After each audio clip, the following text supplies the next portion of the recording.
today? Mr. Chairman, we are live on YouTube. Great. Welcome everyone to this meeting of the Select Committee on Blockchain and Financial Technology and Digital Innovation Technology. We've got a good meeting agenda today where we're exploring some new topics. We'll revisit some of our previous topics as well and briefly get some updates there. But hopefully we can get through today's agenda, get some public comments, and get some things set up so we have a good slate of legislation ready for our work in September and then potentially the next meeting in October. With that, let's start with roll call if we can, please. Senator Dockstader. Excused. Senator Driscoll. Excused.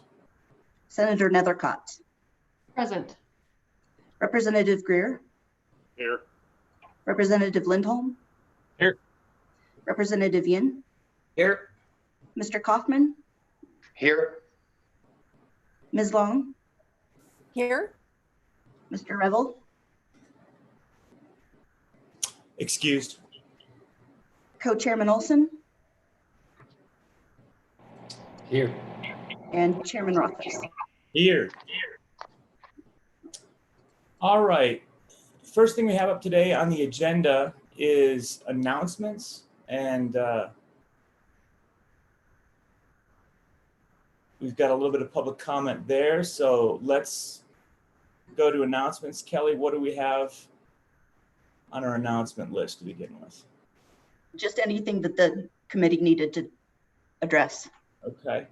Committee, anything that we want to hit, Mr. Co-Chairman? Yes, I think now is an opportune time to remind the committee of September.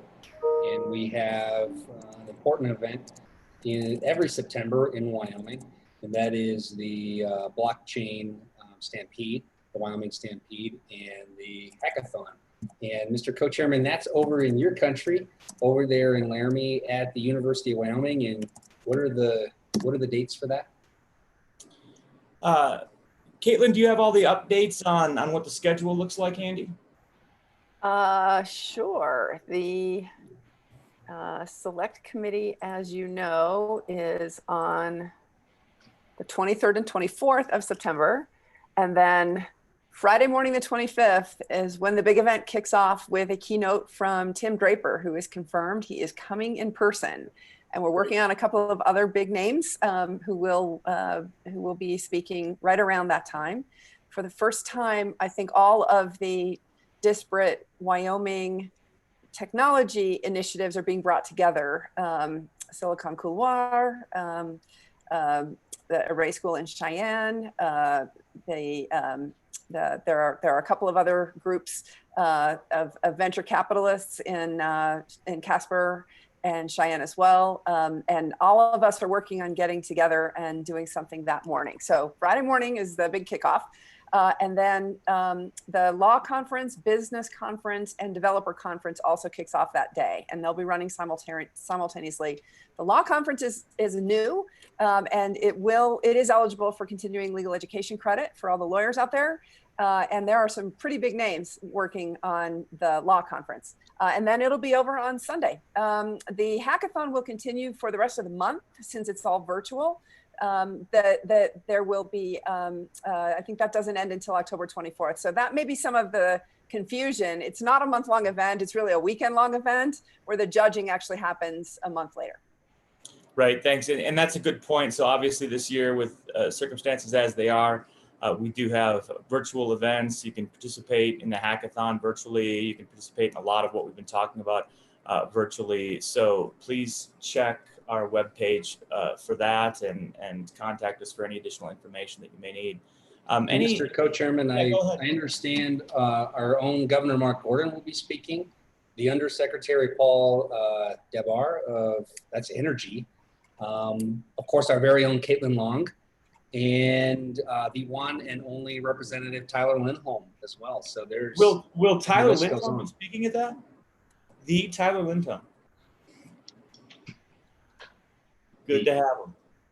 So that's yohackathon.io, yohackathon.io. get all your information, and we hope to see you there. All the committee members hope to see you there as well, either virtually or in person. Any other comments on or discussion on the hackathon?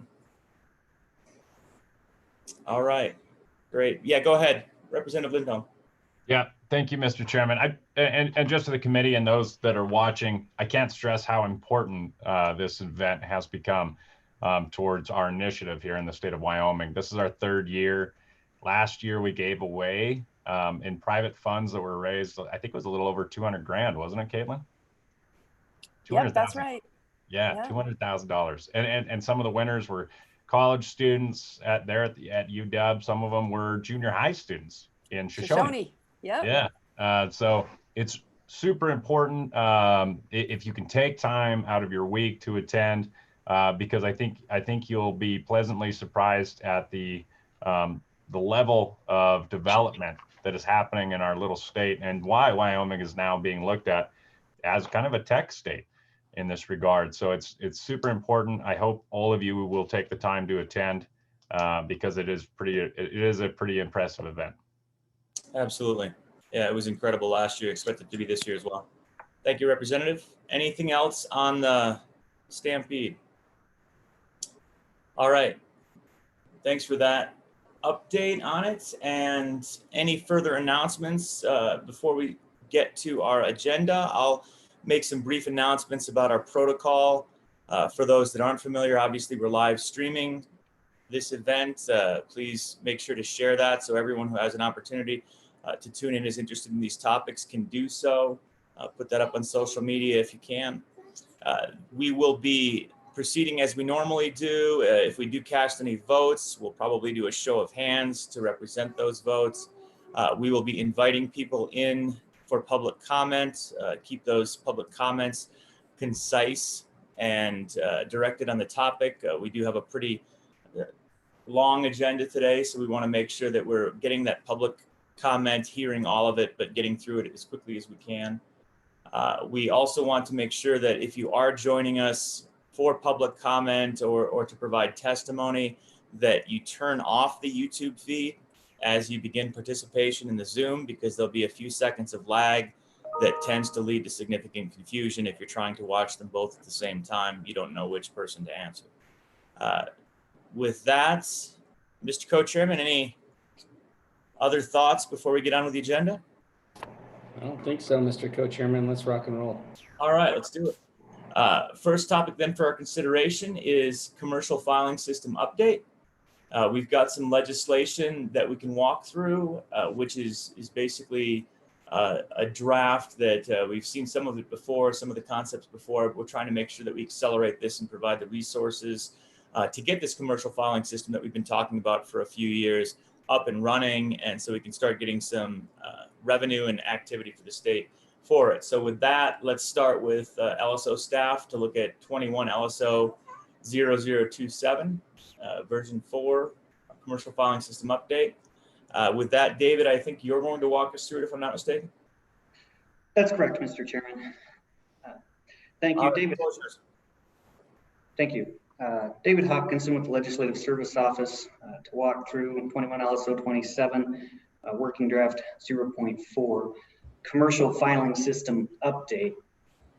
Now, this legislation, a very similar piece of legislation was actually passed in 2019 with House Bill 70. This piece of legislation differs primarily in two pretty significant ways.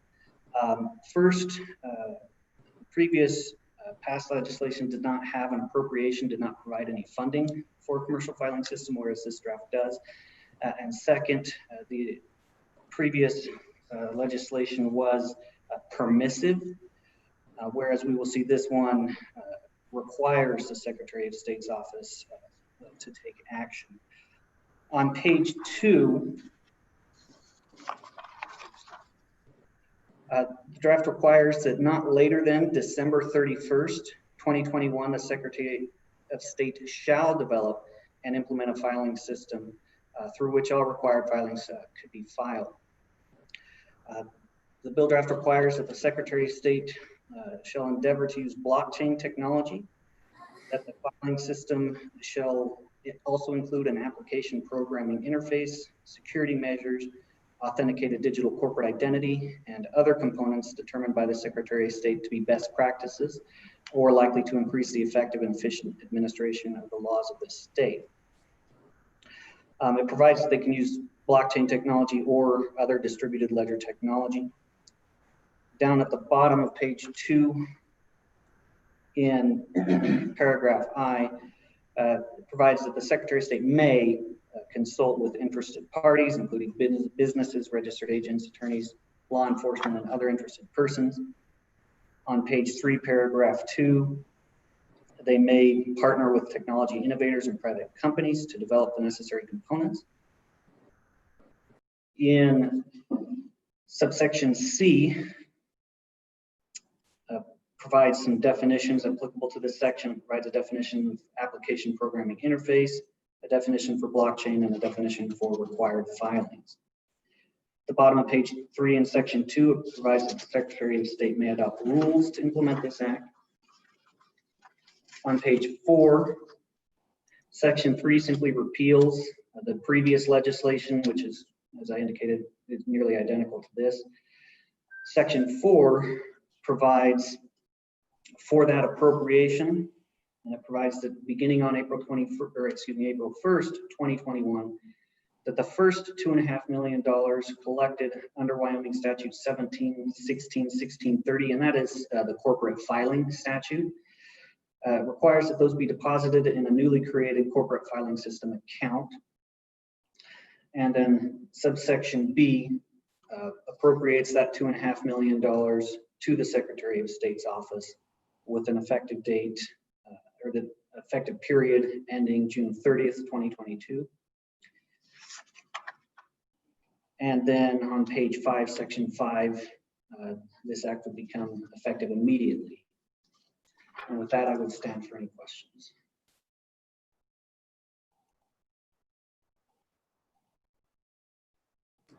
Thank you, Mr. Hopkinson. I appreciate it.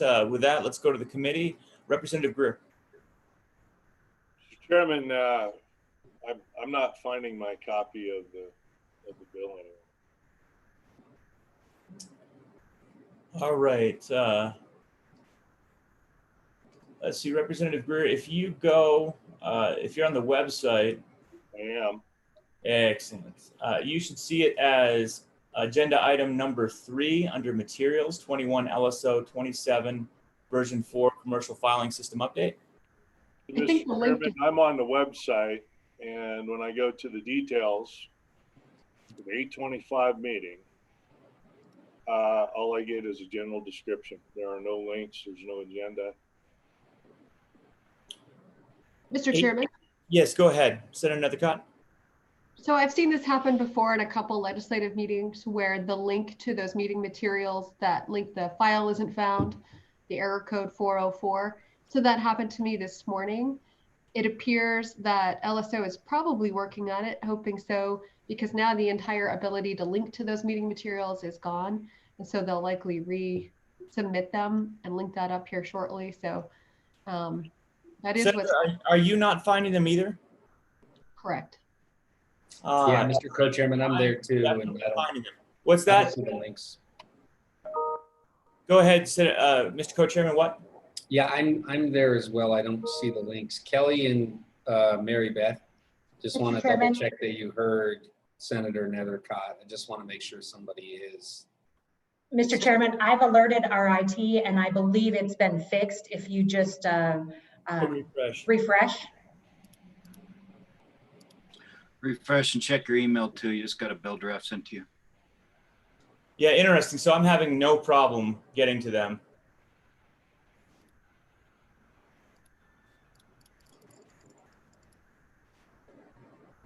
I got them. All right.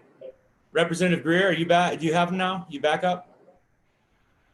Look, I'm not, Mr. Chairman, I'm not the tech savvy guy. It takes me just a moment. Oh, no worries. I have. You have them, Senator Nethercott? Okay. Representative, It's like election night. You just have to hit refresh every 5 seconds. Yeah, exactly. There was Why would you bring up election night? Why would you bring that up? I know, right? I was just thinking, let's not hit refresh. Oh, I got it now. Okay, so. All right. Well, that's a good start, having the files, I think. Definitely help. Yeah. Representative Greer, shall we just have Mr. Hopkinson go through that again for you, or you want to skim with us? No, I was listening. I mean, All right. Mr. Chairman, if I understand this right, we're, instead of encouraging the Secretary of State's office, we're mandating for the $2 million appropriation. Is that right? Yes, that is correct. The previous draft didn't have the appropriation in quite the same way and was softer on its language, and we weren't getting the results. So we want to make sure that we give them the resources and get it done. Representative Lindholm. Thank you, Mr. Chairman. And as a way of explanation, our original draft to House Bill 70 a couple of years ago was a mandate with an appropriation in it. And in working with the Secretary of State's office, they wanted to do some research first to figure out which filings would be a more appropriate route in this regard. And so I passed a fairly substantive amendment to the legislation in House Corps, and that essentially made it what it is. And so, anyways, this is where we're at. So then now I have. Go ahead, Representative Greer. Yeah, Mr. Chairman. Is the Secretary of State's office representative going to speak to this? December 31st, 2021. In my opinion, seems awful fast for any agency to stand up any type of software system. Yes, they're here to provide testimony, so they'll be weighing in and giving their thoughts as well. Yeah, that's why I want to hear what they have to say. I mean, if they can do it, great. Absolutely. Any further questions? And for those listening that might not have been involved in our first discussion as we ran this legislation last year, would one of the committee members like to provide a little bit of background? Representative Lindholm, for example, you want to talk us through briefly why we're doing this bill and what the thoughts are behind it? Right. No, thank you, Mr. Chairman. One of the original reasons for this legislation several years ago and why we're revisiting the topic now is much like the Chancery Court, trying to make our business filing system faster, smarter, and more attractive. Well, we certainly can file certain types of corporations online immediately right now.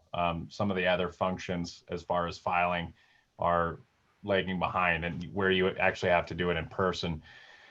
So this is the legislative initiative to help drive Wyoming forward on essentially one of our retail ends of business, which is to say that we attract businesses to the state of Wyoming through the ability to register easily and register quickly and cheaply, and also take advantage of the best laws in the nation. So that's the impetus behind it. Specifically, you can see in the draft legislation, Mr. Chairman, if you go to page number 3, it's a mandate under C1, an application or an API, an application programming interface. That provides, and that's really in my opinion, Caitlin, you can correct me if I'm wrong, but that's a secret sauce to Delaware as far as their filing system, is the fact that registered agents can plug right into the Secretary of State's office via an API, and they're able to create businesses in a much more efficient, quicker manner. And so that's an important part of this legislation. Excellent. Thank you, Representative. Ms. Long, would you like to add anything to that? You were involved, obviously, in our first draft and discussion. We can't hear you, Caitlin. Sorry about that. Sorry about that. Just got some background noise. I wanted to make sure that I that you could hear me.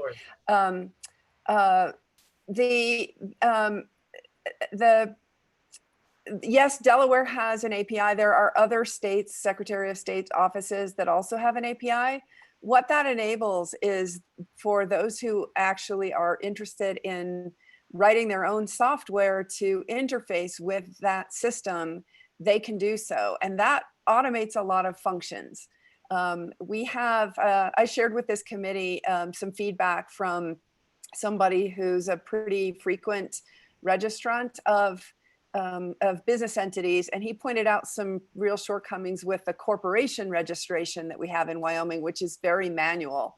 the automation that has taken place in years past has been more focused on LLCs. We don't register as many corporations, as my understanding, so that was the reason why the upgrade that was done a few years ago was more focused on LLCs than corporations. And I have personal experience that amending articles of incorporation for our corporate registrants is indeed a manual process. So, but yes, the key to getting the ability to have outsiders integrate with these systems is indeed to put an API in place. That is the first step before a blockchain system is in place. And the history of this, as you may recall, is that this group originally was working to try to get a blockchain system in place and then cut the ambitions way back to say, well, let's just get an API in place so that software can be written to this system and it's no longer a closed system. Excellent. Thank you both for those background and details. Anyone else have anything else to add as far as the intent? Mr. Kaufman, you were involved in some of the early discussions here as well. Do you want to pile on a little bit with some context? Yeah, Mr. Chairman, thank you. Can everyone hear me okay? Yes. Thank you. I don't really have any substantive comments about this at this time. I do echo Representative Greer's comments that, I'm a little curious about the timing and hearing from Secretary of State about that timing. I know that's been a huge concern for them in the past, and I know they've had substantive comments with states like Delaware to kind of compare and contrast what our system and their system can do. So at this point, I'd love to hear from them. Excellent. Okay, anyone else before we go to our public comment or our comment period, which will start with Secretary of State's office? Any other questions for Mr. Hopkinson as far as what we're doing and how it works? All right, seeing none, let's invite the Secretary of State's office in and hear from them.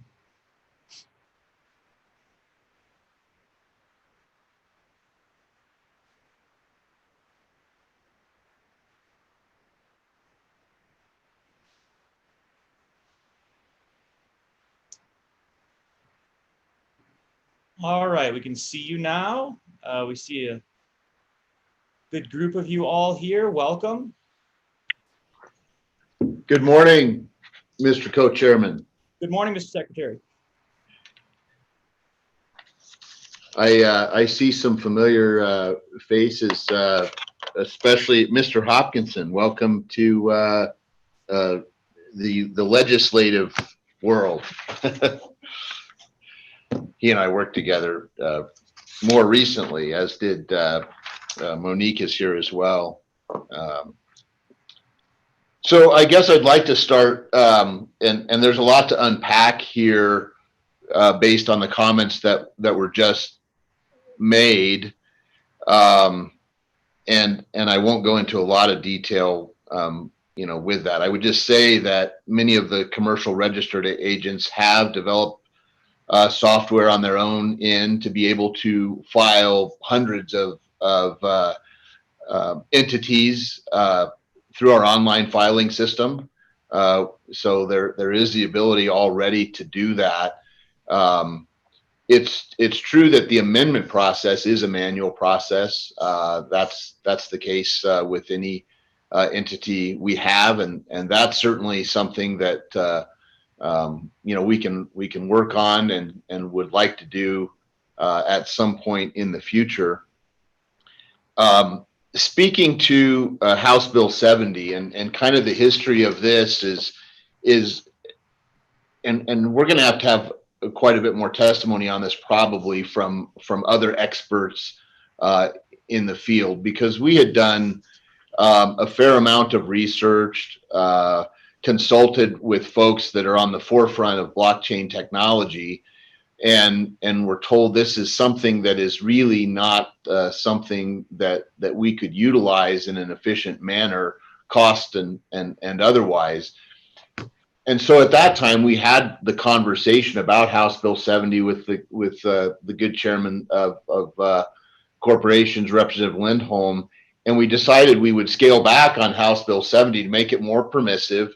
And it gave us the ability to try out an API on any one of our filing systems that we thought would be appropriate. And I know there had been some comments about perhaps using an API for the filing system under the Uniform Commercial Code, for example. And so that's kind of where we started. And just to kind of give you an update with that, you'll keep in mind that legislation passed in 2019. We have consulted with a number of vendors with regard to a UCC system.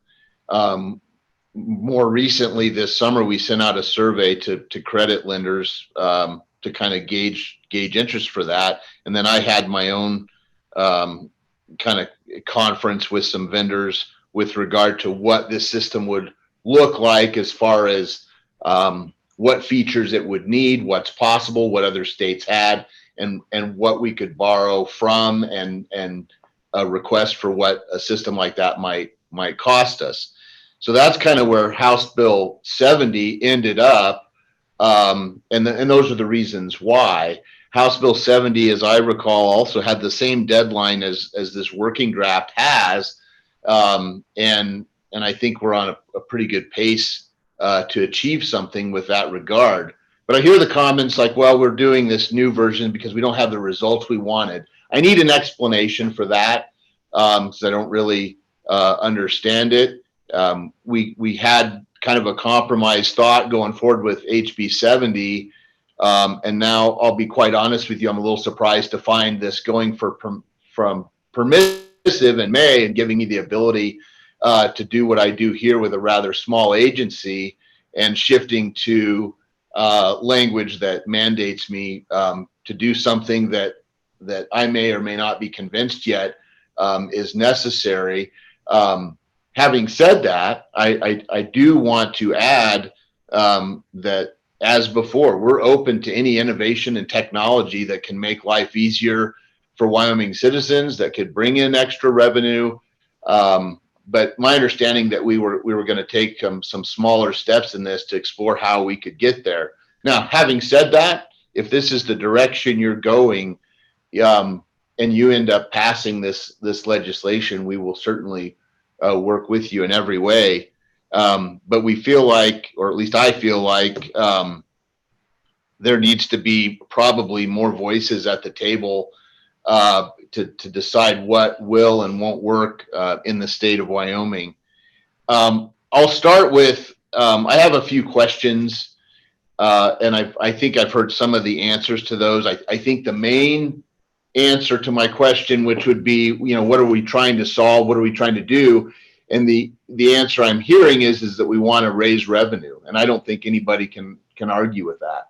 And so to that extent, I'd like to hear more about that, because obviously that's our key motivation here, not only in our office, but that's what I hear from members of the committee. And I don't think anybody can disagree that that's kind of where we'd like to go. I do have some concerns about the appropriation, given the current fiscal climate. In the past, legislators have sought to siphon off money for various projects, various programs from the revenue that the Secretary of State's office generates. I do appreciate the distinction here in that you are carving out some of those monies, those revenue monies, for a purpose within the Secretary of State's office. I appreciate that, but I want to point out to the committee, just so you know going in, and just so you know later, that the budget cuts that I have had to make, which were initial round at 10%, followed by another requested 10%, required me to substantially cut my maintenance budget for my election systems, and for the entire suite of systems we have. And so I'm very concerned about an appropriation in a time that has required me to make those kind of cuts. I'm also kind of concerned when the furloughs that we have been required to take on, including myself, that would save the state not quite $3 million, we turn around and you're basically taking this money out of the general fund. And this is the old legislator in me talking to you, not so much the agency head who says, oh, well, if the legislature gives me the money, great. What do I have to say about that? I just hearken back to this and say, this is a $2.5 million hit to the general fund when the executive branch, in consultation with the governor, we've been in these talks about we're furloughing employees, and the money we're going to save in furloughing them, we're going to turn around and spend. Now, if we can justify that with more than pie in the sky, with some industry experts in the blockchain telling us that yes, based on our numbers, we do this, you're gonna make this money up in the first biennium, then that's a discussion that I'm willing to have. But so far in this tech realm and the things we've done, and I will grant you that it's early, but we have not seen the revenue that we were given to believe that you would see from things like Series LLCs, initial coin offerings, and those types of things. So that's not to say that those things won't come to fruition in the future. But I just need a little bit of reassurance that where we're going with this is indeed worth the appropriation. But again, having said that, I recognize you're the policymaker too. But I just come at it from not only the executive branch experience, but probably more so from my legislative experience as well. Another thing I'd like to bring up with the bill is, in House Bill 70, we had the same deadline, and having worked on it a little bit in 2019, but also having rolled out $5 million worth of new election equipment starting last fall and culminating in a successful primary election. We're a small office and we're a busy office, but we're on track to fulfill the promise, if you will, that we made in House Bill 70 when Representative Lindholm offered the amendment to make this a permissive thing and allowed us to see what types of systems an API might be most useful for. And that's still doable by the end of December of 2021.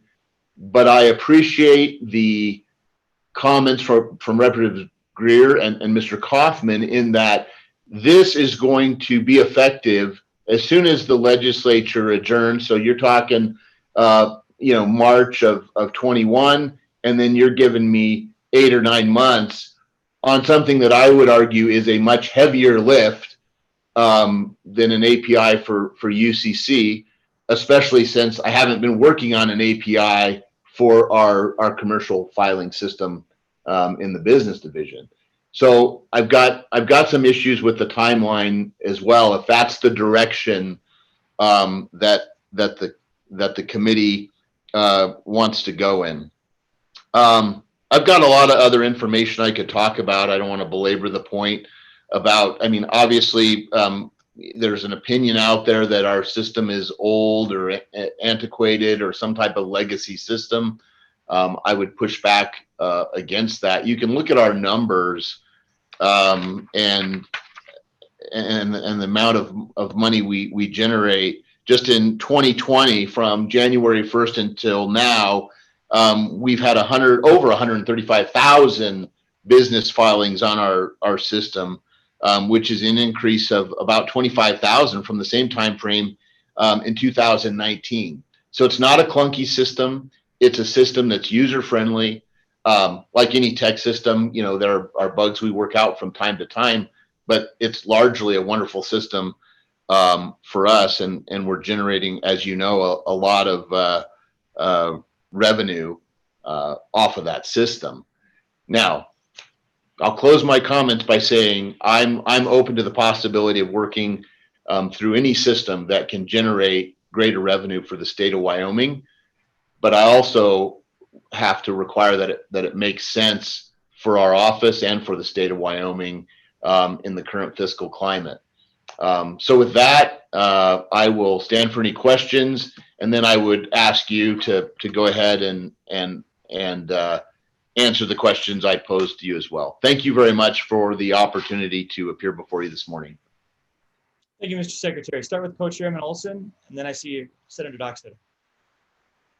Thank you, Mr. Co-Chairman. So I want to take a little bit of time to address some of your questions, Mr. Secretary, and then I have some questions that build off of your statements. So maybe we can begin to focus the conversation. But one, I really appreciate you providing a perspective as a former legislator and as an executive. I think that's helpful. I do want to say I think it's disingenuous to say that this is just a hit to the general fund. Government can't stop while 10% cuts are made across the board. That's not going to move Wyoming forward.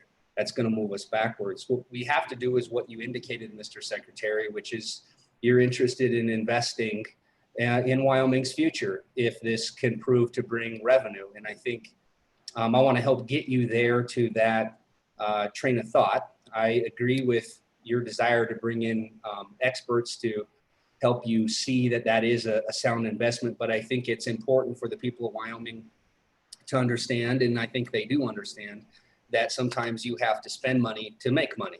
That's a general rule, whether it's in government or business. And that's what this appropriation is about, is spending money to drive revenue. Wyoming has a structural revenue gap. That's not going to change unless we begin to address that. As far as seeing the proof in the pudding from the existing filings, I don't know. One, Series LLCs was very interesting for you to reference because the Secretary of State's office is the office that put in place naming conventions. And this committee has been meeting with people in the community and people all across the country on that issue. And even as a private lawyer, I've had many folks come to me, and the major issue with Series LLCs is the naming conventions. That was not done by the legislature.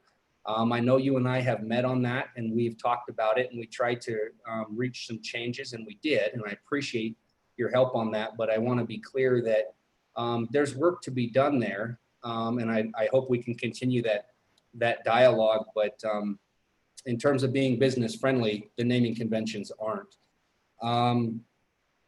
So more voices at the table. I agree with you on that. And what I understand, Mr. Secretary, from your comments is that there are two issues we seem to have beyond the spending from the general fund, which I think we can all admit that that's not what's happening. We're investing revenue from your revenue stream, Mr. Secretary, which you just told us you had a phenomenal year of filings, and that's what we're trying to do, is capture some of the revenue. The Secretary of State's office is one entity that puts money into the general fund.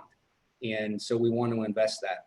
But I see beyond that, you mentioned two things. Amendments being manual. I appreciate you agreeing that appears to be an issue. And I think everyone will agree that it slows down business growth in the state of Wyoming. Absolutely. So I'd like to hear more of your thoughts on how we can move that forward. And then the second thing specific to this House bill draft is the deadline. Yes, the deadline was the deadline we were dealing with previously. I guess I would ask for more clarification, Mr. Secretary, on what is an appropriate timeline for your office. And I was on board with the compromise we had last year that moved the legislation from a shall to a may. I certainly don't want to step on your toes. You're the executive of that office, and I think you definitely do a good job of representing that office in the business interest, Mr. Secretary. But at the same time, the appropriation comes with a shall, because it is our at least legislative intent to begin this conversation of how can we move that ball faster forward. And if that means spending some money to do that, then that's the intent behind this bill, is to create the incentive, or at least give you the money that you may need. So help me understand what is a reasonable deadline, Mr. Secretary, if you will. Help us understand how we can move the amendment process into the 21st century. I believe this is part of the grander solution that would encompass that.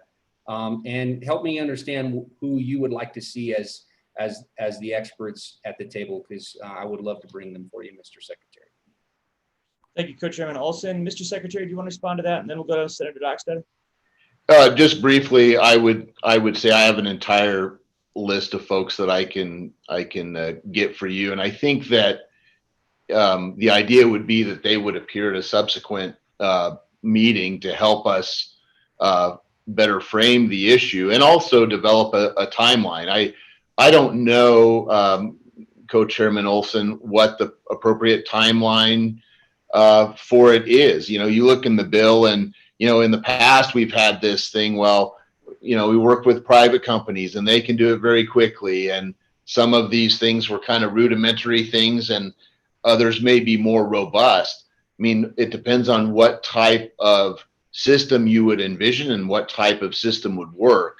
So I can't sit here and pretend that I know what the actual timeline should be. I can just tell you that I think you would agree, maybe some of you will disagree, that 8 or 9 months is probably a little bit optimistic.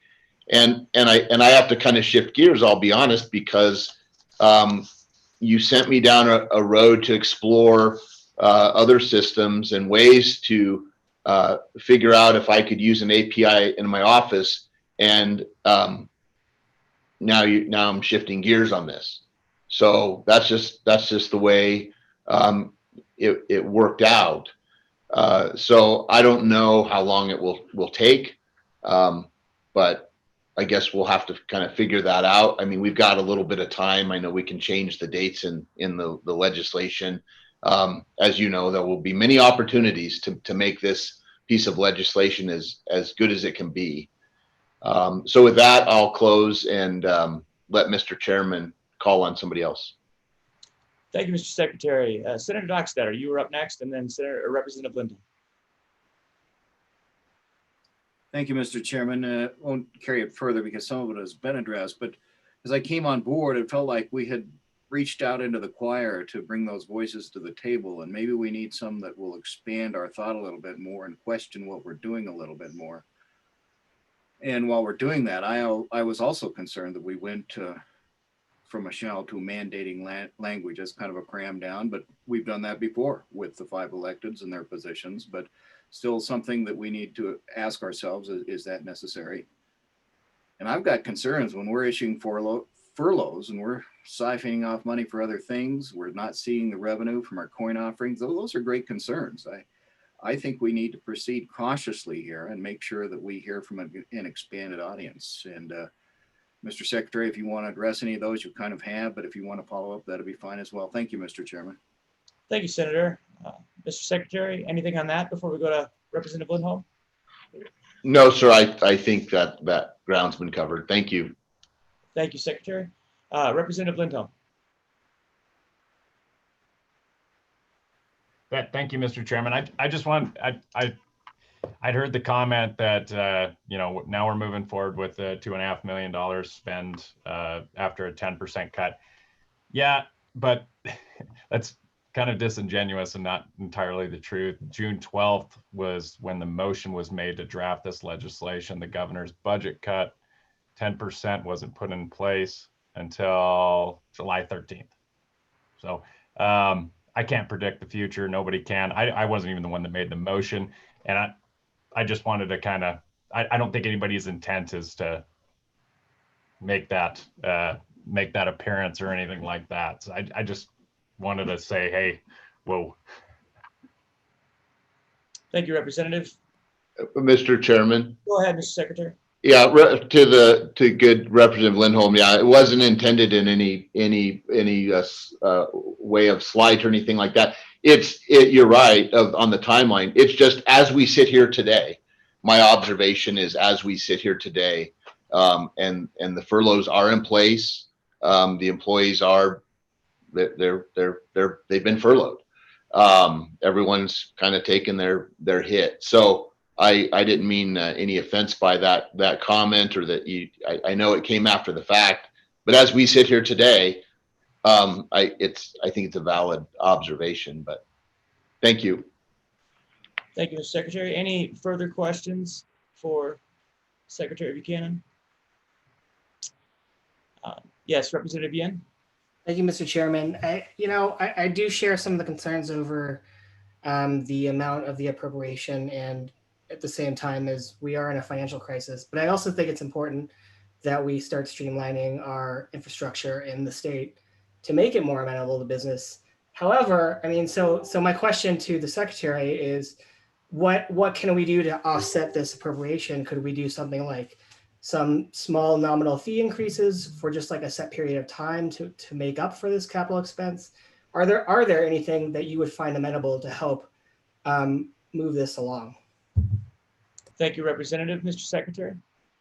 Thank you, Representative Yin. As you know, the legislature has considered filing fee increases.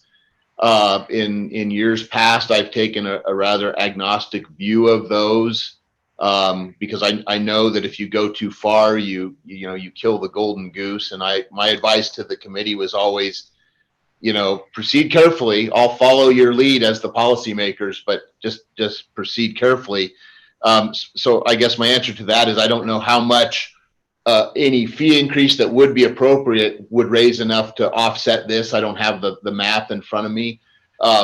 One thing that I've thought of, and I know Co-Chairman Olson will probably not like this, and the timing may not be right for this, but on series LLCs, I've wondered if you wanted to have a fee for each of the subordinate LLCs to raise revenue, not an equal amount as the initial filing, but something to kind of curtail somebody for saying, I'm going to have 10,000 subordinate LLCs, but something that encourages people to utilize series LLCs, but also brings in a little revenue for the state. That structure might look, on something on a decreasing graduated scale. That's something else that could raise revenue, Representative Yen, that could offset the appropriation. Look, like I said, I made the comment on the appropriation wearing my legislative hat more than anything. As you know, we're going to have these same discussions in appropriations, and we can hash it out there. It was just my observation. I wanted to tell you kind of how I saw that. But please understand, in my observing that, I am, as I sit here as an executive branch person, I'm not the policymaker. You are. And so just keep in mind that I understand that. Thank you, Mr. Secretary. Representative Greer. Yeah, Mr. Chairman, I may need some help from the other committee members if I say something that is not accurate. It's being new to the committee, but so I tend to take things in steps, and so for the Secretary of State's office to move to the required filings, to be able to do amendments and those types of things is a good step forward and be very helpful. What's been done to allow us to file online is great. I mean, it really is. Then I look at the API and if I understand that, Mr. Chairman, is that if I have a corporation, I have my own login, for lack of a better term, but my own code, so that I'm the only one that can go and make those amendments to my entity. Is that correct? Representative, that's not exactly the purpose of the API. You could technically use it that way, but if you were doing simple amendments as a small corporation, then you might just go through the front door. The API would allow you to do things at scale. So if you were a large corporation, you might develop your own software to do filings directly through the API. Or if you wanted to be an intermediary that provided that service, you could do that through an API, for example, the registered agent. So yes and no, I guess is the answer. I don't know if that helps or not. Yeah, no, it does. And I think it's as I envisioned it. So I'm getting here to a question eventually. I see, a little bit of, it says endeavor to the blockchain, which I think will require some some development a little bit later on, because everything, Mr. Secretary, I'll ask this question.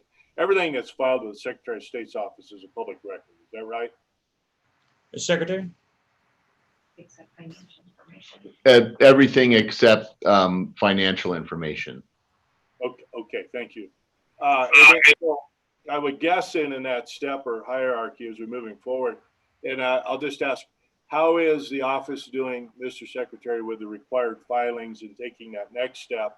And then in timeline, as you see it, your timeline, not legislatively imposed, but yours. And then where are you and where do you see that timeline with the API? Thank you, Representative. Mr. Secretary? And Representative Greer, could you restate the question before your last one? I had trouble hearing. Go ahead. Yeah, sorry. You guys, are you hearing me okay now?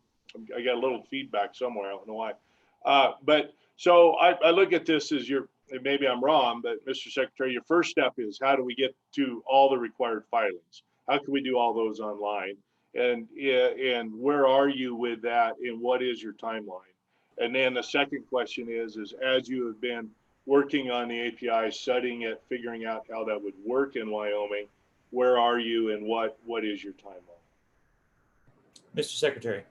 Thank you for the question, Representative Greer. The first question involves the language that says all filings. That was another issue that perhaps I should have addressed, because on page 2 it says all required filings, and your question is where are we on working on that? And the answer is there's over 100 different types of required filings that are statutorily imposed. So the answer is, as I think the honest answer is we're a long way away from being able to utilize the technology that we're discussing here to be able to do all required filings. I mean, I don't know the exact number, it's over 100. And so I don't know that I can give you an honest answer. Okay, no, thank you, that's fine. Any follow-up, Representative? Well, then the second component on the API, the second part of it. Mr. Secretary? Your question was where are we on an API utilization in our office now? Yes. My last meeting was a few weeks ago, Representative, with a specific vendor with regard to the UCC filing system, and we are awaiting word from them on the parameters as we discuss basically the requirements of the system, what it does. We also sent out a survey to get an idea of what the end user would like to see and how many people would utilize the system. And so right now we're awaiting word back from the vendor to kind of get initial flavor for what all the components would look like. And then we'll retune that and then ask them to, that helps us with an RFP process, basically, is where I'm going with that. Okay, thank you. Thank you, Secretary. Thank you, Representative. Representative Lincoln. Thank you, Mr. Chairman. And I just wanted to touch on the fact that I do agree that the required filings language that's in the legislation could be really overburdensome. And I don't think that's the intent of the legislation. I think the intent of the legislation is to kind of hyper focus on a couple of the filings that that we all know are the most important as far as a return on investment for the state of Wyoming, and make those a little quicker and a little better. So I think there needs to be some work done in regards to the required filings portion that the Secretary mentioned, and I wholeheartedly agree. Thank you, Representative. Any other questions for Secretary Buchanan? One other thing, Mr. Chairman, I wanted to add on to my answer to Representative Greer's last question is, obviously another thing, and the timing's all kind of wonky right now, but in the middle of our exploration of the API for UCC filings, our funding is gone. So just know that going in as well. So. Right. Thank you, Mr. Secretary. Any further discussion? Well, briefly, Secretary Buchanan, I do have a couple of questions that kind of get at the motivation here. And I guess I'm a little surprised that with your reticence to find ways to improve performance and efficiency of your office and tackle this project. And the first question is, where are we sort of on the list right now in terms of filings for corporations relative to other states? It's my understanding we're certainly in the top 5 and probably the top 3. So where are we on that list? You're correct. We're in the top 3. I don't know if we're 2 or 1, or if it varies over the course of time. And I just say gently, Co-Chairman, my opening comments said that I'm more than open to using technology to improve the lives of citizens, make it easier, and raise revenue for the state. So there's no reticence here.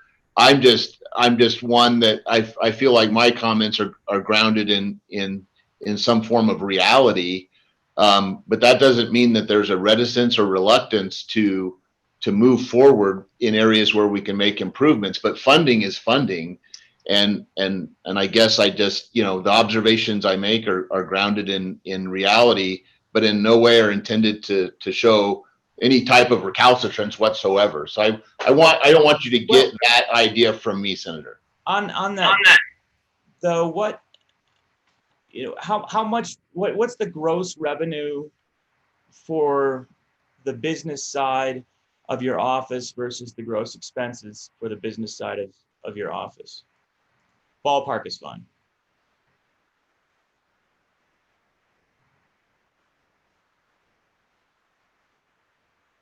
Yeah, we'd have to, I understand. You're talking about basically the net.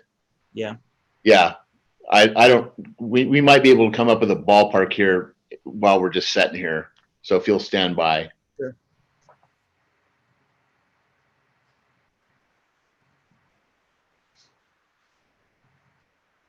And go ahead and keep moving along while we're working on that.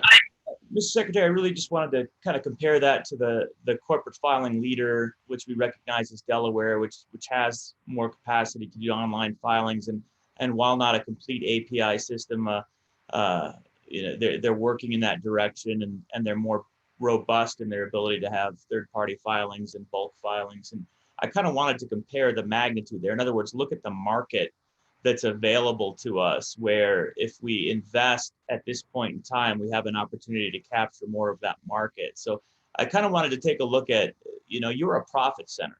We don't have a lot of those in government, where you generate revenue and then you revert that to the general fund.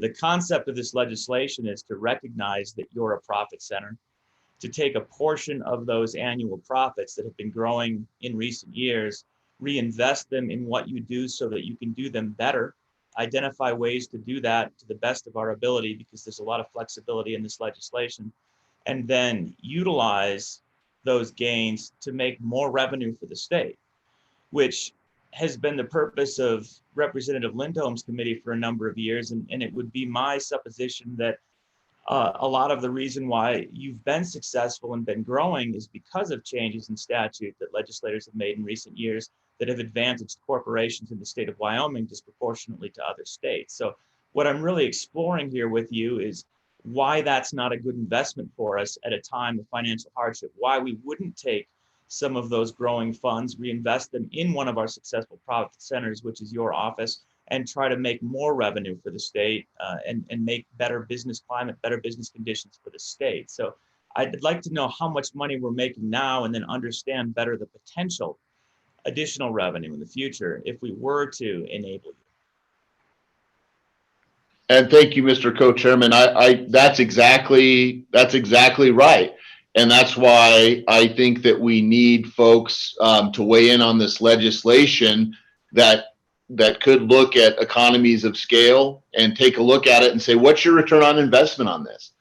Because quite honestly, like you said, Delaware isn't all the way there, and they're obviously the leaders historically and otherwise, is why they have the huge advantage. But that's not to say that there isn't a market share we could have. But my my point is how about some economists or somebody who can say, okay, here's your ROI on this thing. You're going to spend $2.5 million. And the argument will be that you'll have increased filings. And recognizing, like I said earlier, that you've got commercial registered agents who have written their own software programs who can make mass filings electronically now. And they're in Wyoming. And so you just have to weigh all these factors and say, what is it that we can do to increase filings that isn't already being done? And this may be the answer, but I've never heard since I've been in this office, other than really anecdotal evidence, that this is where this is gonna lead. And in a different fiscal climate, I don't think we should be afraid to take chances. And as the co-chairman mentioned, spend money to make money. But I think we need to bring some other folks to the table that can, like you just said, compare the net revenues to our standing vis-a-vis other states, and see where we are and if this is a good investment. I hope it is, quite honestly. But that's kind of where I don't think we're on different sheets of music here.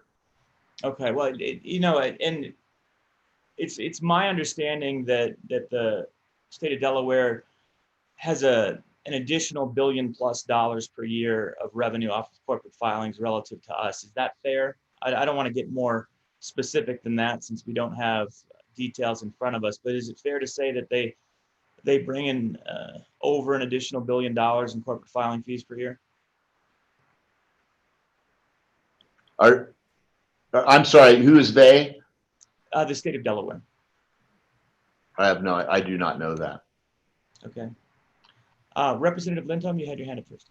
Yeah, thank you, Mr. Chairman. They certainly bring in quite a bit more than the state of Wyoming in regards to business filings, but that over $1 billion, I think it's 1.4 billion, also takes into consideration the level of escheatment that Delaware does, and they are, I don't know a better way to say it than the pirates of corporate filing. They will plunder the seas, and they do a really good job of escheatment, if you could call that a good job. But that is a considerable amount of their income. Understood. Thank you, Representative. Mr. Co-Chairman, see your hand. Yeah, Mr. Chairman, while we're waiting for the Secretary's answer on net, I thought maybe I'd help try to direct that conversation. And just looking at the agency's budget and, go to the 2021-2022 biennium budget requests from the Secretary of State's office. Mr. Secretary, correct me if these numbers have changed. So your office reported on page 7 that the office revenue has grown from approximately 45 million in 15 to approximately, 45 million in 15 to approximately 49 million in 17. And I don't see a recent reported number there. So we're looking at least 49 million is your revenue. Your budget also states on page 4 that the office has a biannual budget of approximately 9.5 million with 31 authorized employees. So correct me if I'm wrong, but the expense is 9.5 million and the income is 49 million. So the net would be approximately 40 million to the general fund, Mr. Secretary. Yeah, it's actually, we just did some math. It's actually higher than that. So without federal funds, I think we're a little over 8 million, and then we'll hit at the end of the last biennium 54 million. So it's actually, the net is a little bit higher than that. Thank you, Mr. Secretary. But again, despite the warnings of Representative Lindholm on escheatment, it does seem like there's a significant market there where if we're in the number 2 position and we're looking at the number 1 position, there is a little bit of room to grow, would you say? Well, I have a question, Mr. Chairman. Yes, go ahead, Representative Greer. Well, and I don't know how they do it in Delaware. But in Wyoming, when you pay your annual tax, so corporations that have higher assets pay a much higher tax than the minimum filing fee. And so and that may be a component. And so I have to ask this question. In Delaware, if you have billion-dollar corporations or large corporations that are filing, that have hundreds of millions of dollars on their books versus what you see in Wyoming, which are a lot of business entities that have minimum to no assets. Mm-hmm. That I assume is a big component of that. Thank you, Representative Greer. Secretary Buchanan, do you know offhand, or do any of your folks know offhand any of those details? We might be able to look into that and understand further Representative Greer's question, but that might not be something we have on hand. I can't say specifically. I would say, in a general, sense, that's correct. I mean, Delaware is home to a lot of Fortune 500 companies. And you have to keep in mind that just because somebody, registers in Wyoming, that your fee structure here is based on assets in Wyoming. So that's another important component to understand when you're asking, how much room is there really for growth? So. Great. Thank you. Any additional questions for Secretary Buchanan before we go to public comment? Seeing none, thank you, Secretary Buchanan and members of the Secretary of State's office. Stick with us. We've got some public comment, and then we'll take a look at the bill and decide how we want to proceed. So please stay with us. We appreciate your participation. All right. Kelly, do we have anyone? I thought we had one person that looked like in the lobby to potentially provide testimony. Is that accurate or not? Mr. Chairman, I don't think we have any public comment on this topic. Oh, okay, excellent. Well, that speeds us right up. With that then, committee, we've got the bill draft in front of us, and we've got, I think, a few options. One of those options is that we could work the bill now. Another is we could potentially discuss it a little bit with some ideas on how we might want to change it, consider it at the September meeting or the October meeting. So what is your pleasure, committee? And Mr. Co-Chairman, do you have any thoughts on how you'd like to see us proceed with this legislation? Yeah, thank you, Mr. Co-Chairman. I got a couple of thoughts here. I'll just start with the appropriation, so that I hope the members see how that's working in this bill. The appropriation is $2.5 million from the corporate filing computer system account. Doesn't have to be there. The thought behind this appropriation was to try to capture that net that Mr. Co-Chairman was asking about, that we hear is close to $50 million that reverts back into the general fund. So really proud of the secretary. When he came in front of appropriations, he didn't ask for a penny this last go around. He just put pennies in, well, more than pennies. So that's our thought. Now, that being said, my general thought is I absolutely agree with the secretary on wanting, I want more testimony and data, just as the secretary does on what we're doing in terms of what it's going to drive for Wyoming. I have no problem investing some of those filing fees, which is what we're doing without adding to the filing fees. We're investing the existing filing fees. I have no problem doing that.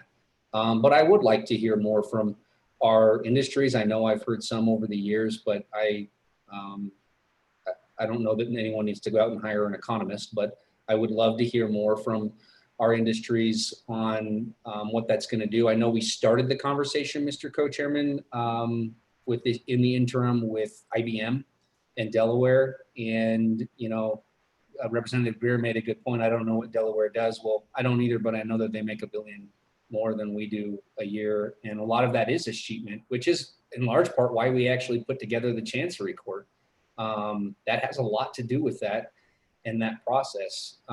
So I think we're on a track to go that direction. but I'm game for doing anything that we can that's going to help the secretary streamline his process. I hear the number one complaint, honestly, is not this API interfacing system. It is hand filing amendments. And, this isn't the corporations committee, but it is the technology committee. I think that needs to be at the forefront, honestly, and I'm okay with taking it step by step. So those are my thoughts, Mr. Chairman. Thank you, Mr. Co-Chairman. Members of the committee, the sense that I get generally is let's proceed, but let's ask questions and learn some additional things before we potentially work the legislation. So I'm inclined to agree with Co-Chairman Olson that we should explore a few of these questions and learn a bit more and forward this on to future committee meetings. So what I'd like to hear then, I think, from the committee is what questions would you like us to explore either through the LSO or to ask the Secretary of State's office to be prepared to answer for future meetings? And if we don't have those now, we can certainly prepare them by email, but what should we be looking for our next discussion, and what are we wondering? Representative Lindholm.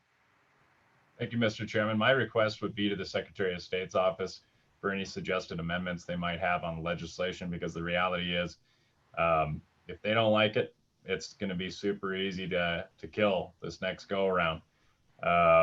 So obviously required filings needs fixed, so that it's not, I don't think 2.5 million is going to cover all the required filings that the Secretary of State's office handles.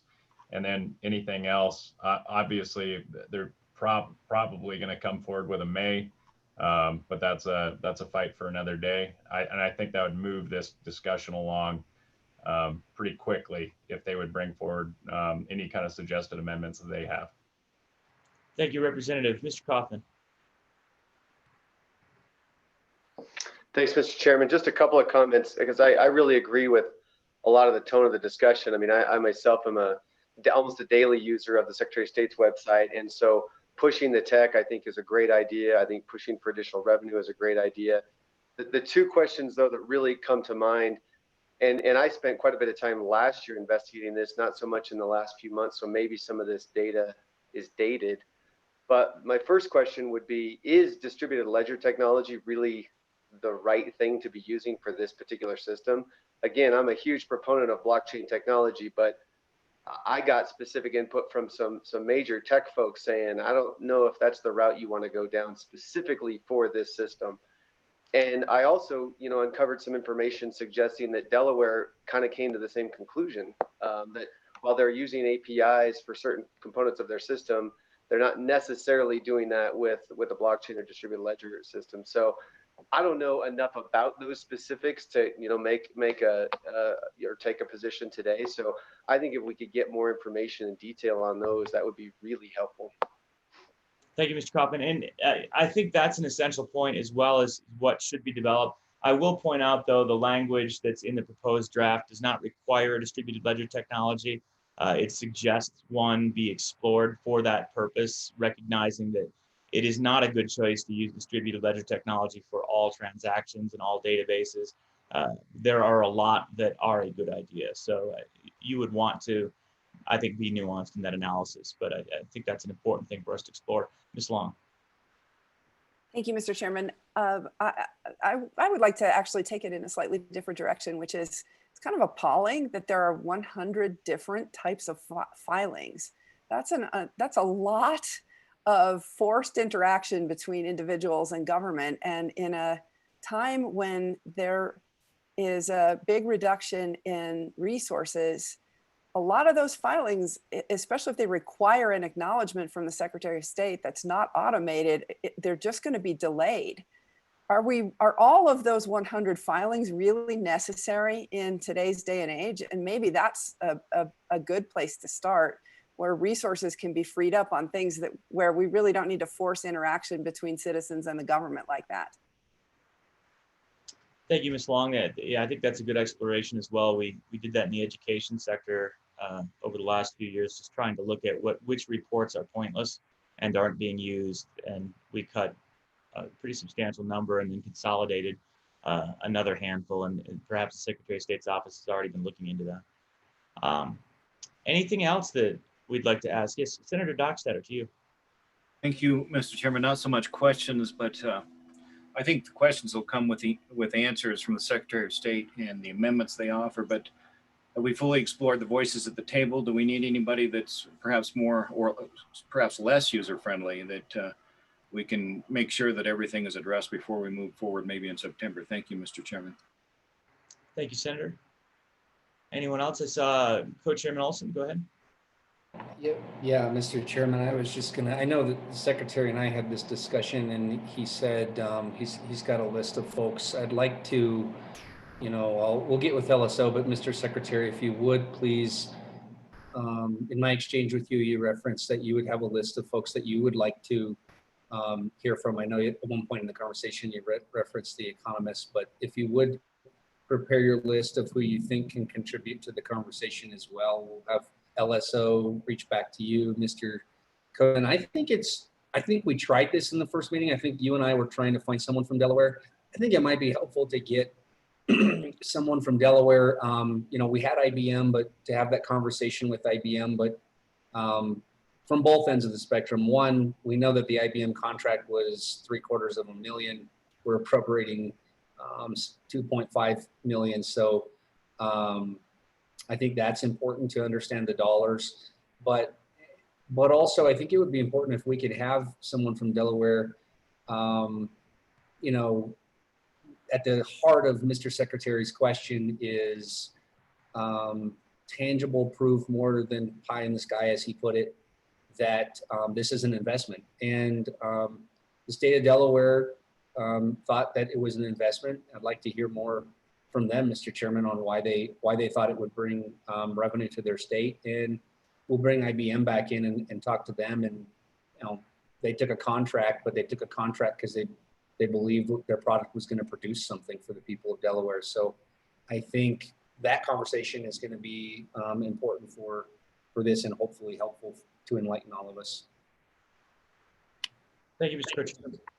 Anything else, committee? Any other questions at this time?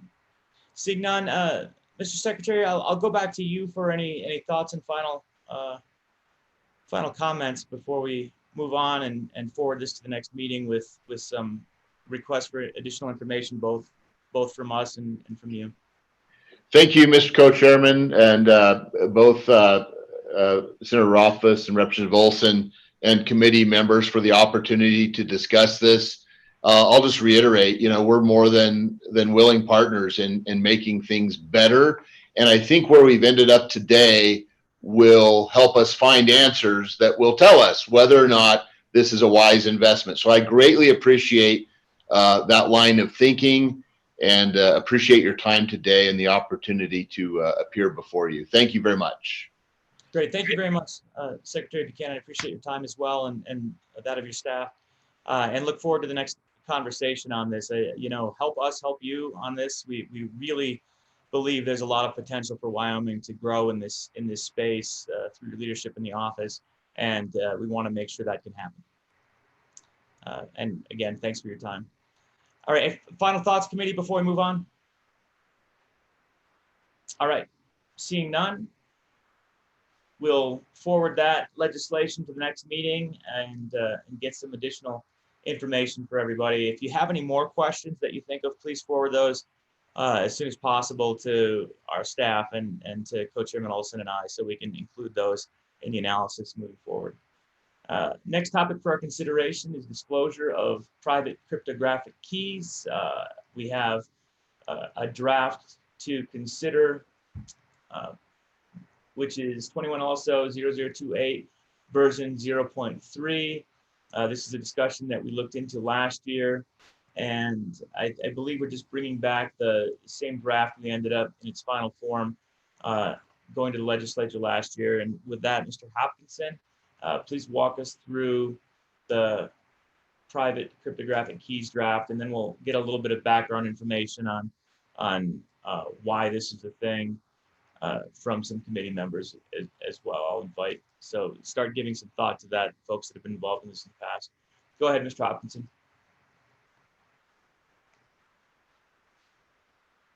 David, we can't hear you. Sorry about that, Mr. Chairman. No worries.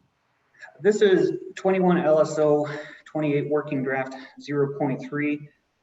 As you mentioned, this is essentially just a resurrect bill from House Bill 41 from the last session.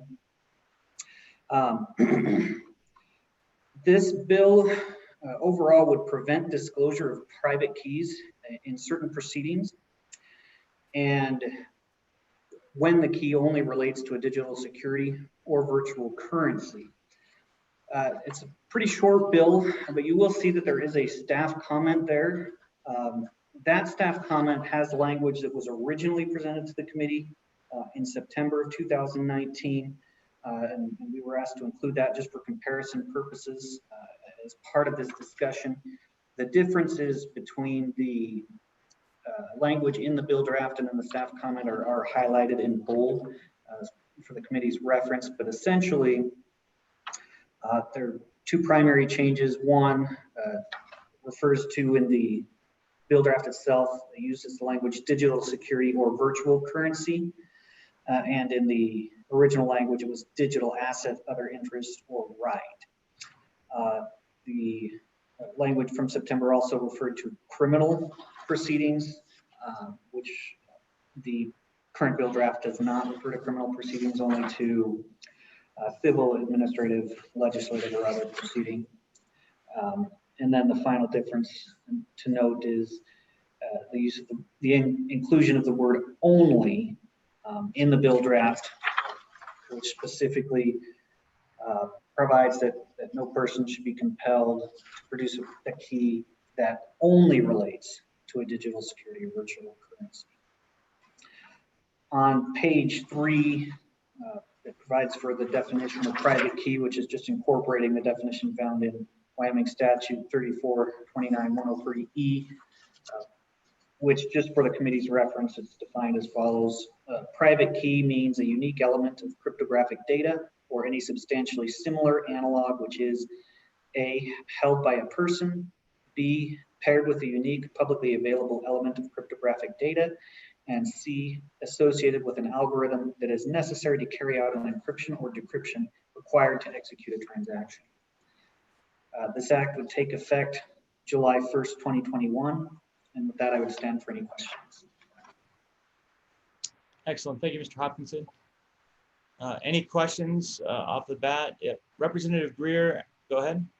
Yeah, so Mr. Chairman, I've got to go in 5 minutes, but you know, I've read this 5 or 6 times, and guess I'm just not very smart.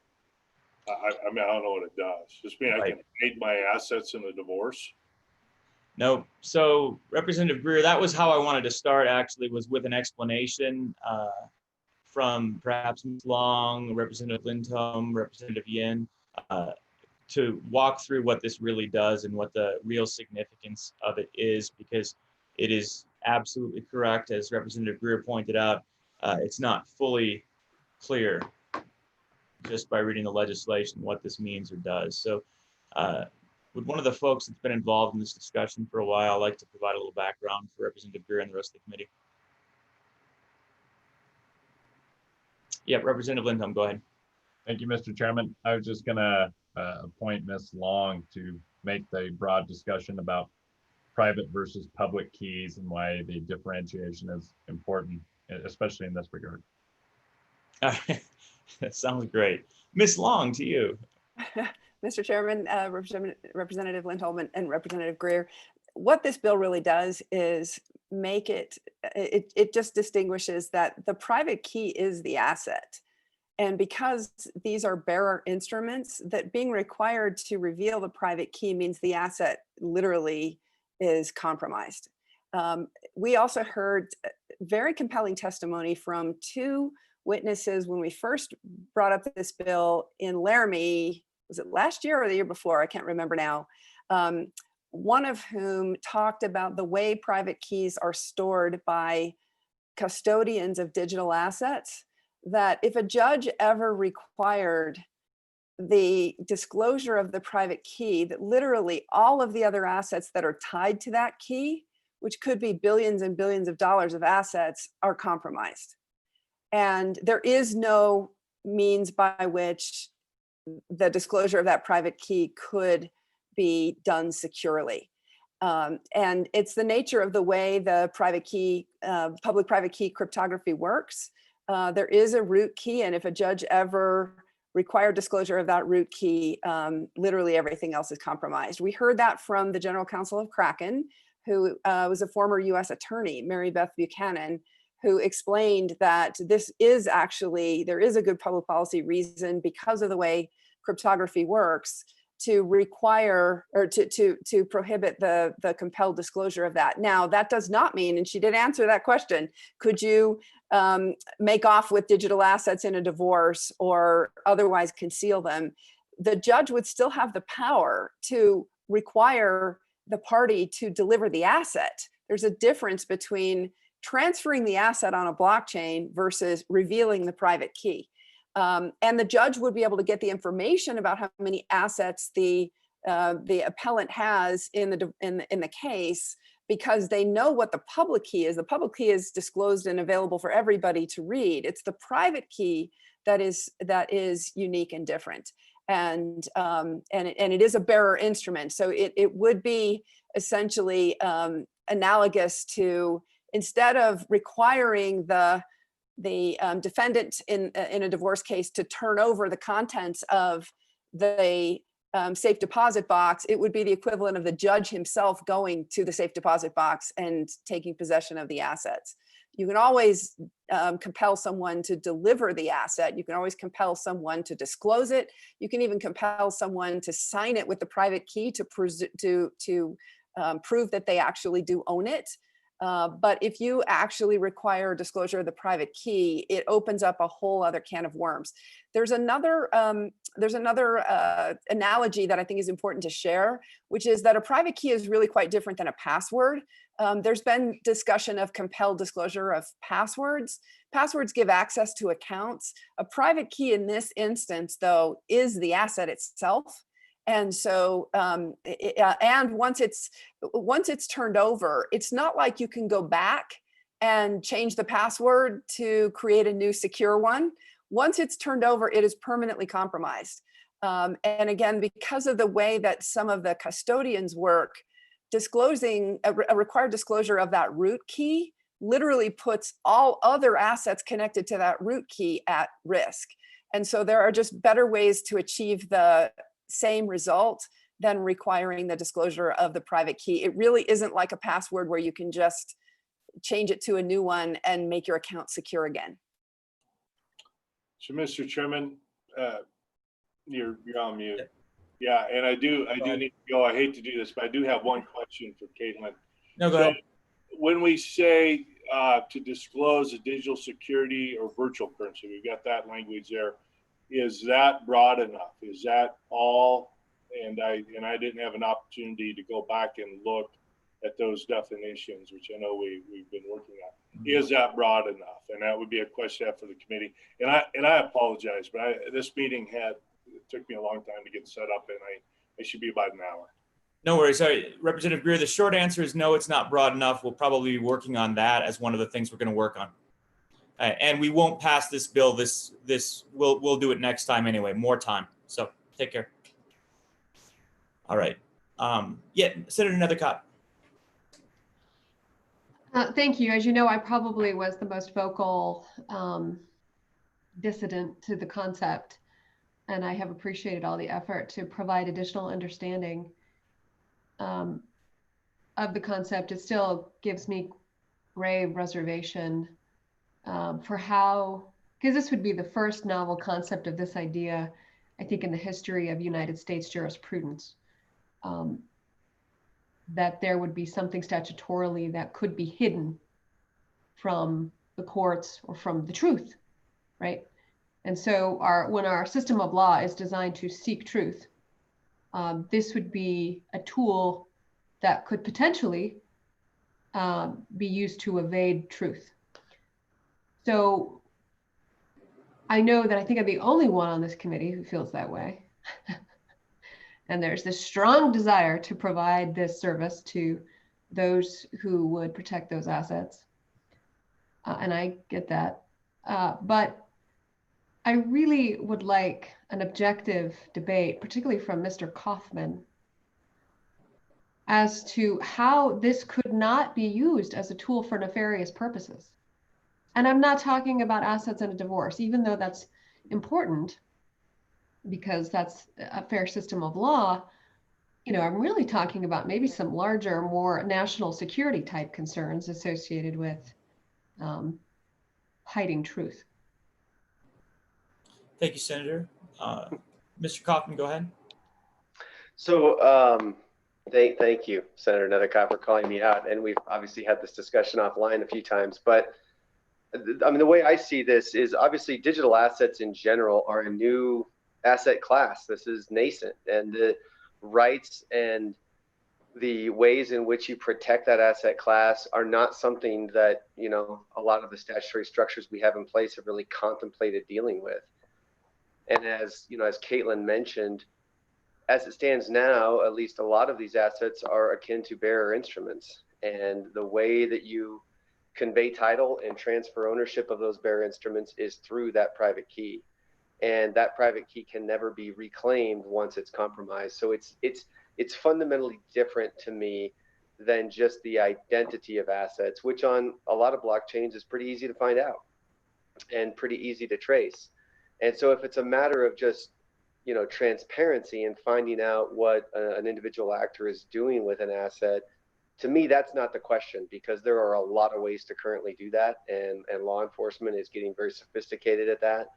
The question is taking that private key that is akin to the bearer right to redeem those assets and showing that to the world, or showing that to someone, or being able to just compel someone to give that up.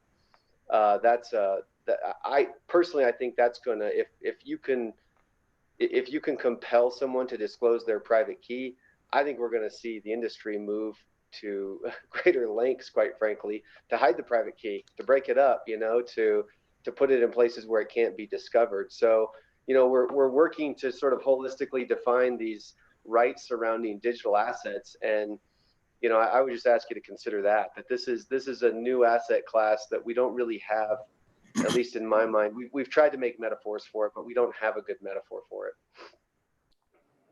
Yeah, thank you, Mr. Kaufman. And I think that's a really good point, is that there is no good analogy or metaphor. We try to make it look like other instruments, but I think it is the uniqueness of a very new asset class. And as we're working on digital identity, your private key is going to be associated with digital identity as well. And, you know, we're not quite there yet, but the idea that I would disclose a private key, which basically defines my digital identity, is also potentially awkward. So we have to get these to interact in a way that ends up functional, you know, as we lead in this topic area. It's a challenge. Senator Nethercott, go ahead. Thank you. And I do appreciate the fact that we're not going to vote on this today, but some additional points from previous conversations we've had that I want members of the public who are listening to in this committee to consider.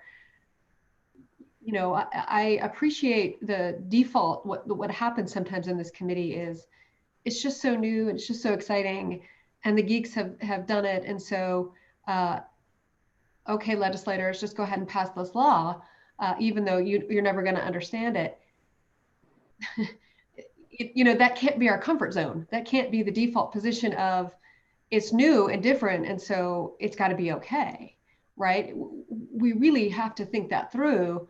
And I just want to urge great caution, because I am so proud of the work that we've done and really taking a leap of faith on some of these concepts, personally and statewide, right, on some of these pieces. This one gives me the greatest reservation as a result of me being a lawyer, yes. But, you know, I'm concerned when we are compelled in other ways to turn over our social security number, and we think of what the purpose of that was. And I know, again, that's not a good analogy, but that's tracked to everything associated with my life in the United States, right? My date of birth, my home address, my DNA, my blood. I mean, I can be compelled in a court of law to turn over everything about my identity. But my financial assets, that's different. You know, that is more sacred than my human genetic code. And so I just think that there's some concepts that we should be very cautious about dealing with. Thank you, Senator. Representative Lindholm, you had your hand up. You're on mute. Thank you, Mr. Chairman. You know, we had, if you look at the legislation, it's specifically for civil, administrative, or legislative or other proceedings. So no criminal. So when we're talking about DNA evidence and stuff like that, I mean, that's, I doubt that's going to get brought forward. I kind of wanted to push back that we, you know, this is what the geeks are doing, so it must be cool, so we should do it. And even though we don't understand it, I understand it. I understand it perfectly well. Now, granted, I might be a little bit geekier than some others, but when we're looking at this, I think it's important to note that the difference between public and private keys needs to be understood. And I think that's the biggest lack that's happening right now, or the biggest hole that's happening right now, is that difference of understanding. With a public key, you can see the asset, you can see where the asset's gone, how it's come, all of those things. This isn't hiding the asset unto itself. I think the best comparison that somebody else mentioned to me is that when we're talking about a private key, say I'm selling Senator Nethercott a bike.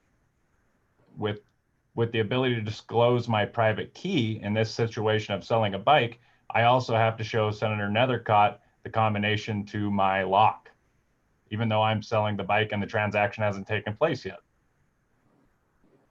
So I think it's a little bit different than your typical asset. And I know that's rough, but it's important to remember that there is a huge difference between public and private key.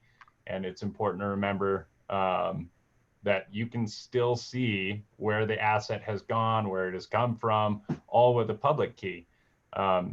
You just can't take the asset. And that's the important part of this, this deal. But I would also like to commend everybody, because once again, nobody else in the country is having this discussion. And it always makes me proud of this Wyoming Select Committee and Wyoming in general, that we are discussing the difference between public and private keys, because everybody else is still trying to figure out what blockchain is. Thank you, Representative Lindholm.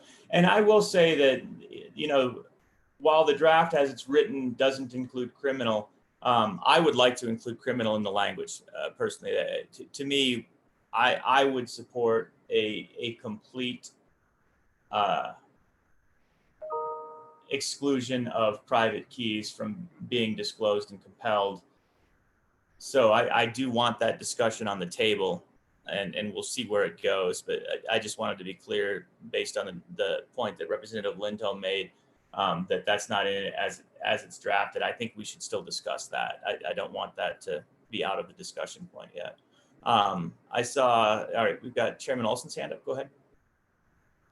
Yeah, thank you, Mr. Chairman. I appreciate Senator Nethercott, your questions, because this bill died in the House of Representatives, and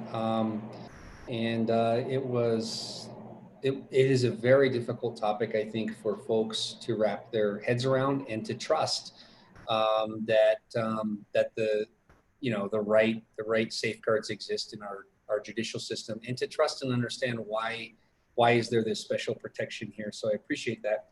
I will say, for what it's worth, from my perspective, I think the problem is trying to find the analogy. And I know we've said that, but even Representative Lindholm's analogy of the safe, it's not it. The combo isn't it, because I can go back and I can change the combo, and I can change it a million times, and I can change my password a million times. And I didn't fully understand this until I built my first estate plan with digital assets. And Representative Lindholm truly helped me understand it, because, and Ms. Long said this, she said the key is the asset. And I didn't understand that as a lawyer in the beginning. I kept saying to Representative Lindholm, we had many debates about this, and I said, no, the coin is the asset. The currency is the asset, not the key.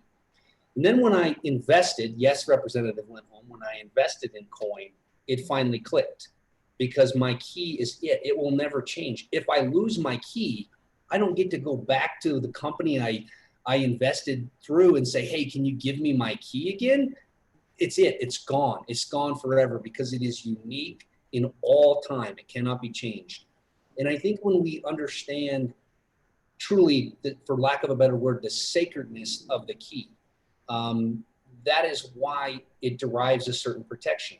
And we have certain protections in our court of law. Not everything is compellable, Senator Nethercott. When I am accused of a crime, my speech is never compellable. Only I get to decide if it is, because, and so does that prohibit us from getting to truth? No. We have other rules in place that in evidence and process and procedure that require us to get through truth in a different way. There are many other examples. You know this as an attorney as well, that what is said in confidence between you and your client with very, very rare circumstances can be compelled from you. Does that prohibit truth? No. Your client can confess the crime to you. It doesn't prohibit truth. There are other processes that the government must go through to try to prove that. So I don't mean to belabor the point, and I don't mean to debate you, Senator. I do appreciate the discussion because I want to sharpen my understanding of this too. I just want the public to understand, and the members of the committee to understand, that there are certain things we do not compel in our courts of law. And yeah, just the sacredness of the key, there's nothing like it. So thank you, Mr. Chairman. Yeah, Senator Nethercott to you, and then I see Mr. Kaufman and Mr. Yin, or Representative Yin, excuse me. Yeah, thank you, Mr. Chairman. And again, the purpose, I mean, I just think that this is really healthy discussion, and I'm troubled I'm the only dissent. So it makes my position much more important. But the argument that there are concepts of a lack of compulsion in our court system should provide me a level of comfort when it relates to the Fifth Amendment right against self-incrimination in a criminal case provides me none. Because the difference here is that, and my question ultimately was when we started this engagement directed at Mr. Kaufman was, can you explore for me, I want you to think like a bad guy, how this can be used as a tool for criminal conduct or some other type of nefarious purpose. That's the comfort I want, right? Not that it's so important and it's so special and it's so sacred and you don't understand. And so that is not comforting to me. I really want to hear like, okay, this is a potential vulnerability and this is a potential negative consequence of us passing this legislation. And then we can really thoughtfully work out how to put in those safeguards. You know, is there ever a time when it should be compelled? And if so, what are those circumstances, right? Or is there never, ever, ever a possible time? It's impossible that this could be used for a nefarious purpose. I really want to hear another level of concern other than it's sacred. Well, I'll get to Mr. Kaufman in a second, but I'll say, of course, it can be used for nefarious purposes. Pretty much everything can. You know, cash. We talk about the same concept with cryptocurrency versus fiat currency. There was a desire that cryptocurrency cannot be used. Well, this could be used for nefarious activities. This is bad. Well, yeah, I mean, we had to admit that. Of course it can. You know, the default alternative is the US dollar that everyone uses, and it's still used better than cryptocurrency because cryptocurrency is actually pseudo-anonymous, most of what's being used, and it can be tracked, whereas fiat currency is a hell of a lot harder to be tracked.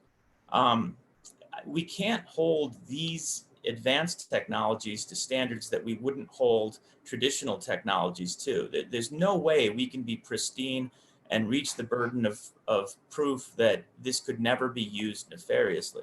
I mean, we have to be looking at it at the same level that we're looking at other things. If it fully enables new, creative, and more nefarious activity, perhaps that could never have been achieved before, I think that's a standard that we can examine. But the idea that we have to hold a new technology to the standard of cannot be used nefariously, where we would never hold, you know, the vehicle I drive can be used nefariously.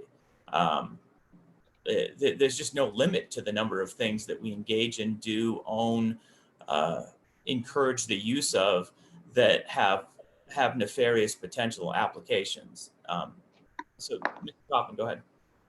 Yeah, a couple observations, Mr. Chairman. Thank you. So, a couple things. So, first of all, to answer the question about the nefarious actors, I mean, absolutely, someone could, for some reason, break up that key, hide it, destroy it. I don't know why they would ever do that, but yeah, I suppose people could absolutely play games in weird ways with the key, and thus, control of those digital assets. So that could take place. But to the good chairman's point, that could take place with almost any other asset. So I don't see that in and of itself as a distinguishing factor.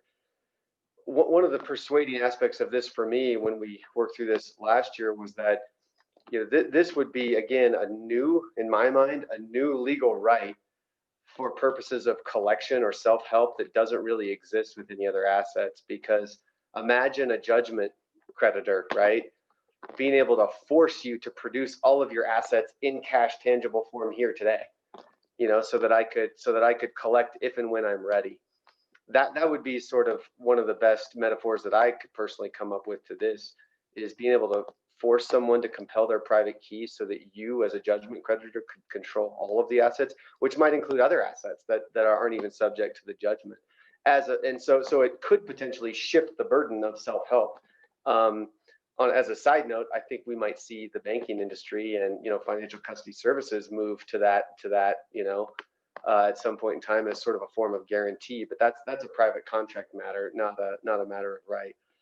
So that to me was a really persuading factor. The other aspect of this that I think is important to consider is we have spent so much time talking about the new industries that we're building in Wyoming. I mean, we have trust companies that are, I wish Joel was here today. We have trust companies that are actively trying to build out custody services around digital assets.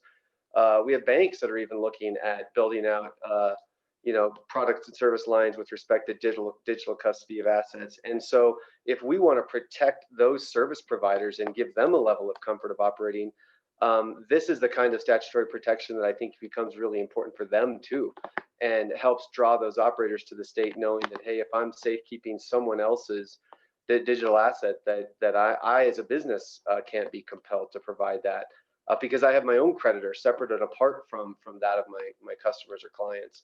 So I think when you holistically think about the industry and what's needed, this is a very unique question to me, but I think it's one that's really, really paramount.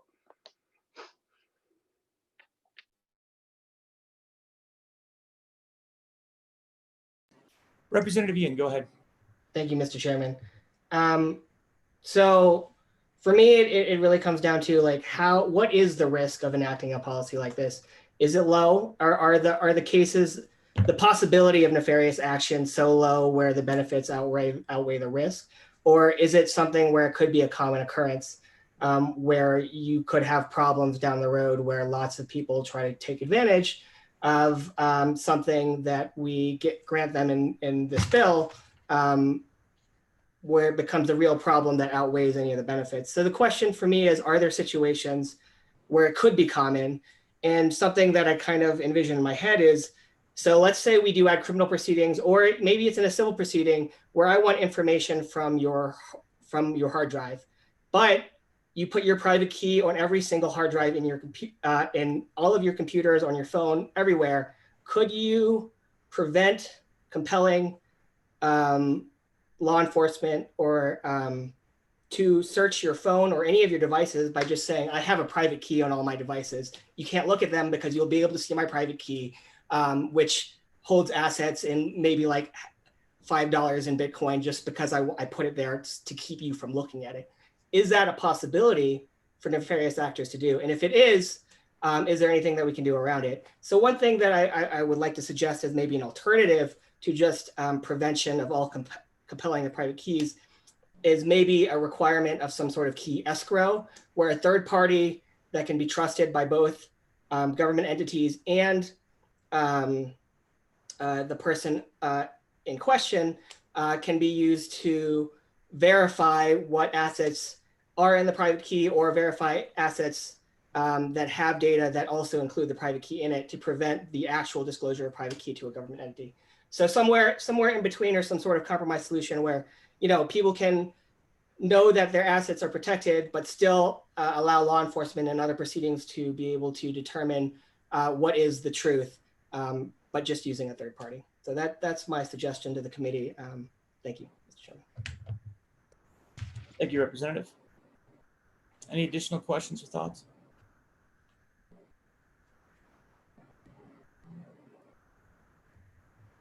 Anyone else at this time?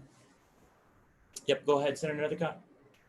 Thank you. And I just really want to thank Representative Yen, who I believe is on the right track of kind of finding some balance to just carte blanche a blunt instrument piece of legislation that I think none of us are really in a great position to understand how it could be negatively used, right?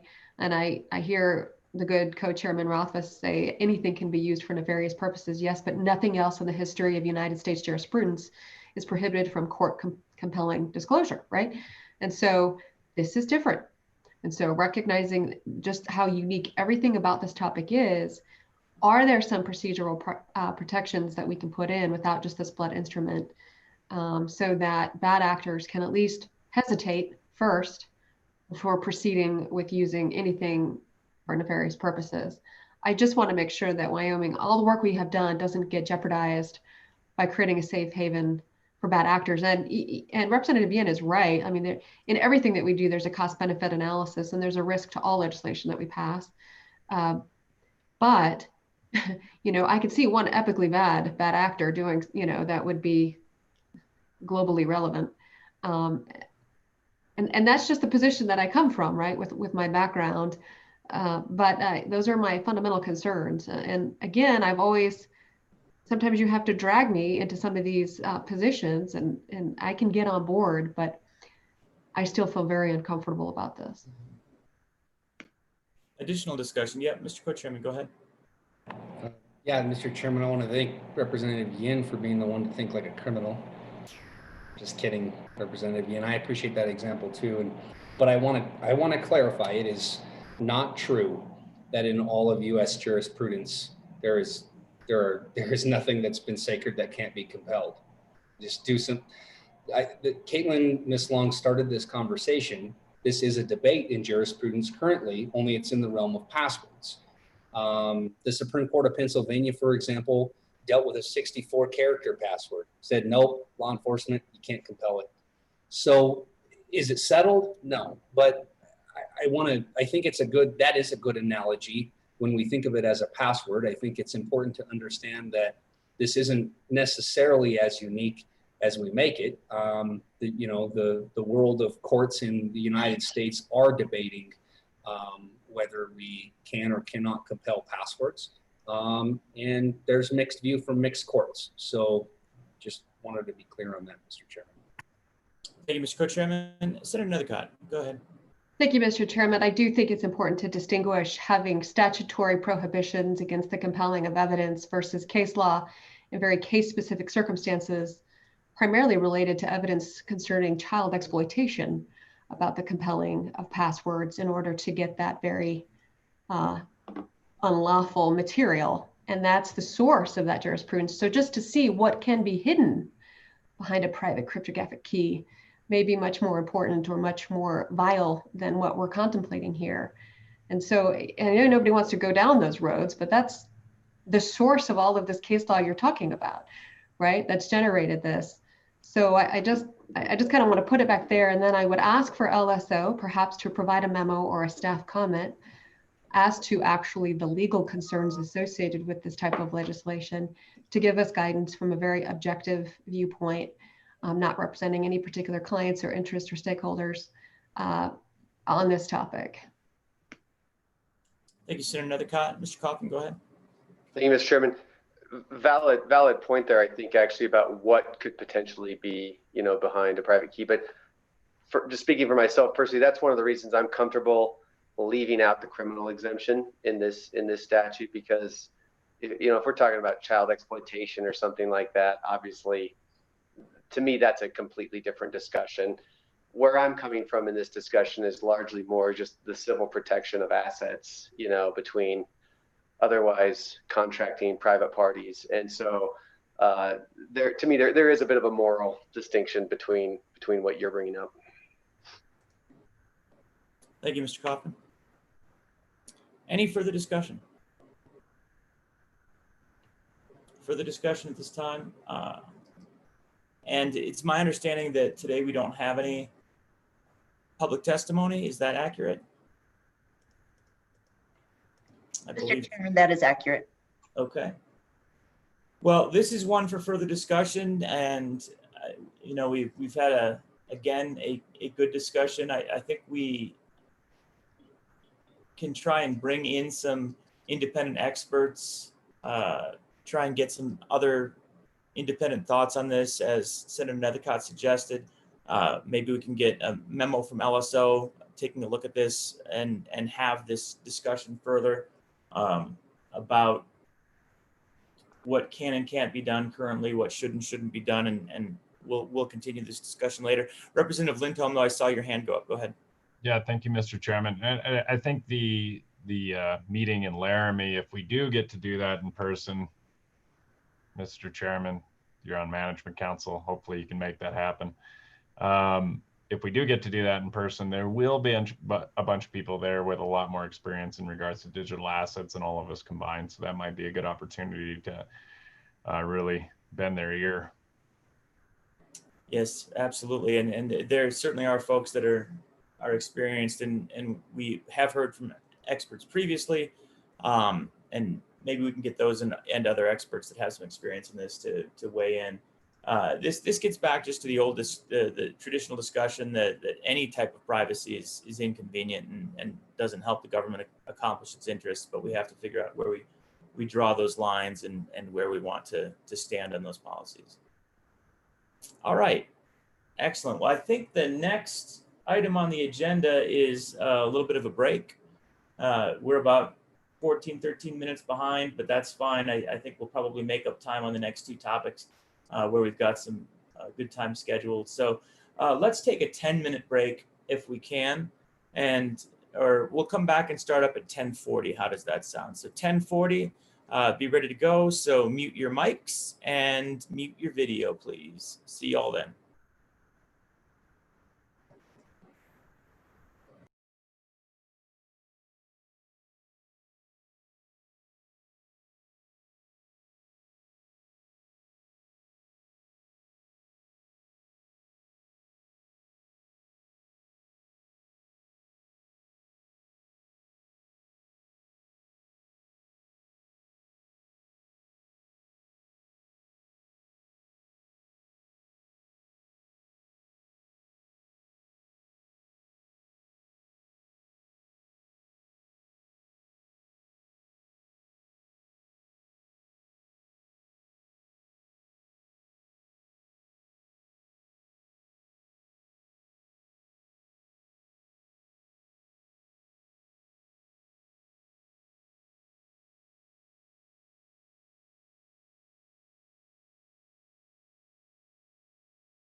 All right, select committee, let's get rolling again. Everyone come back and join.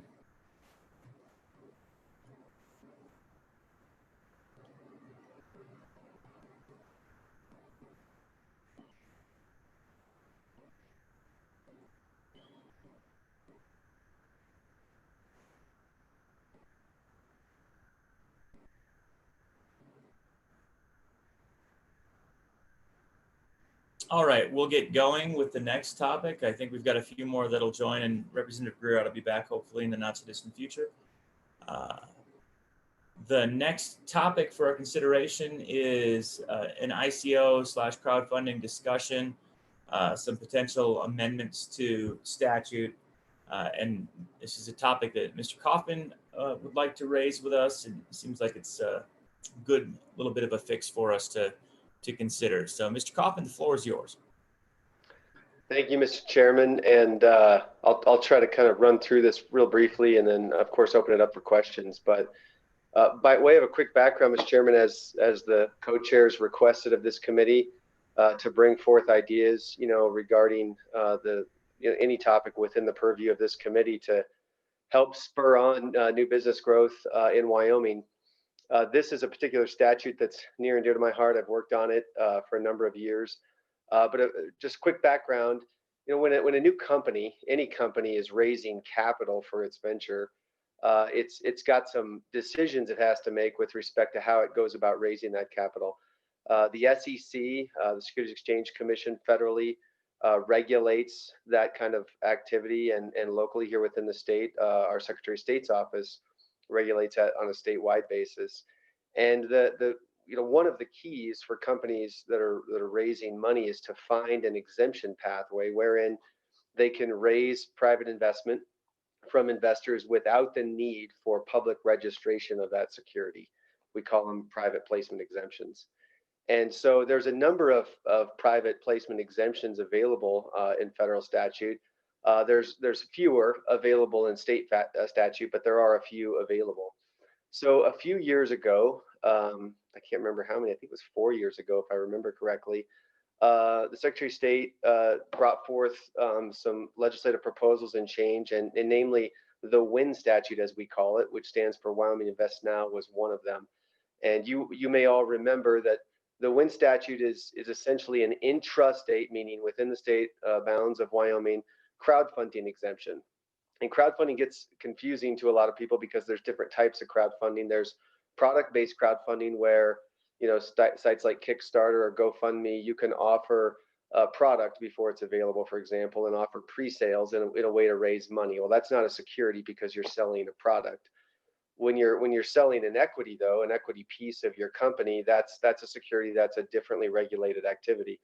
So this WIN exemption is just that. It's a state equity crowdfunding mechanism where state or companies operating within the state can engage in an activity to sell and market for sale their company interests. One of the big benefits of something like the WIN is, some of the federal exemptions available, and historically in this country, we don't allow companies to publicly advertise their equities being for sale. That's a huge violation of securities laws. While there are some exceptions now at the federal level, that's still generally the rule. And so the same is true and with respect to a lot of the state exemptions. Well, one benefit to something like the WIN is it allows a company to generally advertise to anybody that offering is available. So you can post it on Facebook or LinkedIn or whatever methodology you want to use.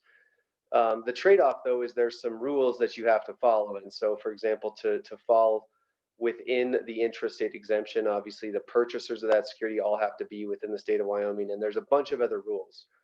Well, the reason for this ask of you all today is to date, my partner Tyler Garrett at our law firm and I are the only ones that have done any of these WIN crowdfunding exemptions for any companies in Wyoming. And we've done 2 of them, to be precise, and we've counseled a number of companies on using this exemption pathway. The problem is most of the companies opt out of it because of a couple of reasons. And so those reasons are what I'm trying to fix, because I think with a couple of fixes, we could make this exemption pathway more attractive and more usable for companies in Wyoming. So the statute that I'm referring to, in case anybody wants to pull it up while I'm talking, is 17.4.203, and that is the WIN exemption. And specifically the sections within that, and I won't, for the sake of time, continue to kind of walk through the statute as a whole and go through all of the requirements of the statute. But the two portions of the statute that I'm proposing to change are 17.4.203A4 is the first one. And then the next one is 17.4.203B is the second one. And so let me talk about 17.4.203A4 first. So within the WIN crowdfunding exemption, you have a couple of options as an issuer, as a company. You can do a $2 million, up to a $2 million raise, or up to a $4 million raise. If you do up to a $2 million raise, there's some lesser requirements. For example, you don't have to hire an auditor to do audit financials and a few things like that. And if you do up to a $4 million raise, you have to have the audited financials. One requirement, though, that's consistent amongst those offering mechanisms is how much investors can invest. And so the Federal Securities Act defines something called an accredited investor, which probably most of you have heard of. And just loosely, without referring specifically to that definition, accredited investor is someone that the policy of the law is they're a higher net worth person and they can fend for themselves. If you are not an accredited investor, you're typically a lower net worth person. And so the policy of these securities exemptions is that we have to take greater measure to make disclosures to those people and make sure that they're aware of the risks. As a result of that, a lot of offerings are targeted only to accredited investors because it's less risk for the companies offering those investments. And so, you know, one of the aims here is to help get non-accredited investors more involved and give them more opportunity to invest in companies, which a lot of companies want access to. So under the federal definition of accredited investor, it's generally someone with $1 million liquid net worth or more. So you have to exclude your primary residence from that net worth calculation, or somebody that makes $200,000 a year or more, or $300,000 jointly with your spouse or more. So if you meet one of those definitions, generally you're an accredited investor. There's some exceptions. And if you don't meet those requirements, then you're generally not an accredited investor. Well, the reason that's important is that, of course, our WIN statute in Wyoming has adopted that federal definition of an accredited investor, which is great. The problem under our act is that the current WIN statute says if you're not an accredited investor, the most you can invest in any offering under this WIN exemption is $10,000. If you are an accredited investor, you can invest any amount. And so the problem that I have with that is a couple reasons. One, under the federal exemptions that we talked about, ways in which companies might go about raising money, there is no dollar limit on the amount a non-accredited investor can invest. You know, there are requirements with respect to what you have to disclose to them, and there's requirements and limitations with respect to how many non-accredited investors you can have, but there's not a dollar limitation on how much they can invest. Now, I remember when we passed this legislation, because I was involved in testifying, and we did do a survey of states that have similar intrastate crowdfunding exemptions to see what those limits were. A lot of the states at the time, quite frankly, had $5,000 up to $10,000 limits. So we chose $10,000 at the time because we wanted to be on the high end of that. But, you know, again, now after having several years of use with this and seeing sort of the decision-making process that companies go through, my first recommendation is to get rid of that $10,000 limitation and raise it substantially. I mean, my initial recommendation would be to raise it to $25,000 or $30,000 for a non-accredited investor. So that's the first change that I would propose. The second change is 17.4.203B, and so this one, giving a little bit of context and background on this, again, reviewing back to those federal exemptions I've talked about. The most common ones are called Regulation D federal exemptions. So there's 506B and 506C and 504. Well, all of these, an issuer or company is required to make federal filings, and you have to meet certain disclosure burdens with your investors. But once you make those filings and once you meet all of your regulatory requirements, there's no requirement from federal law that you have to continue to report as a company. In other words, continue to report to the SEC or any other regulated agency what's going on with the company. Well, our WIN statute, which was modeled off of a model act, does create that burden on companies. And so you do have an ongoing reporting requirement. And I know at first blush that raises some eyebrows, like why wouldn't companies want to report and why wouldn't they want to do this? Well, it's a huge burden for companies. And quite frankly, the decision we see a lot of companies making is, if I can do a federal exemption and I don't have to do this quarterly reporting, which is, burdensome and a lot of time, or I do a state, crowdfunding and I do have to do this this reporting all the time, it's an easy choice. I'll go with the federal exemption. And so my second recommendation would be to either get rid of or dramatically reduce that ongoing burden of companies, again, in an effort to make this exemption pathway more attractive to companies. So, my suggestion in this, instead of just deleting that section in its entirety, I think we could just change it from a mandate of reporting to the Secretary of State's office to make it that company just has to have that information available if investors request it. And that way, if an investor, and as the requirements are set forth in the act, if an investor wants that information, they're certainly entitled to it. Quite frankly, they're entitled to it probably anyways under the law. But this, it just at least gives them a mechanism to formally ask under the statute.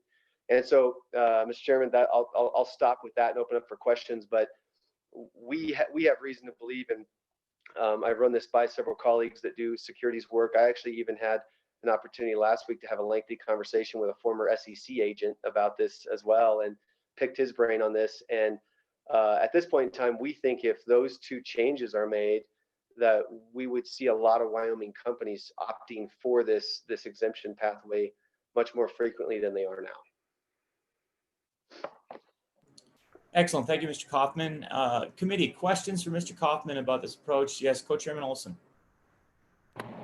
Thank you, Mr. Chairman. So, Mr. Kaufman, I remember, I'm going back and looking in 2017, Representative Lindholm, Senator Nethercott, and I sponsored a House Bill 144, which made amendments to the statute 17-4-203 that you're talking about.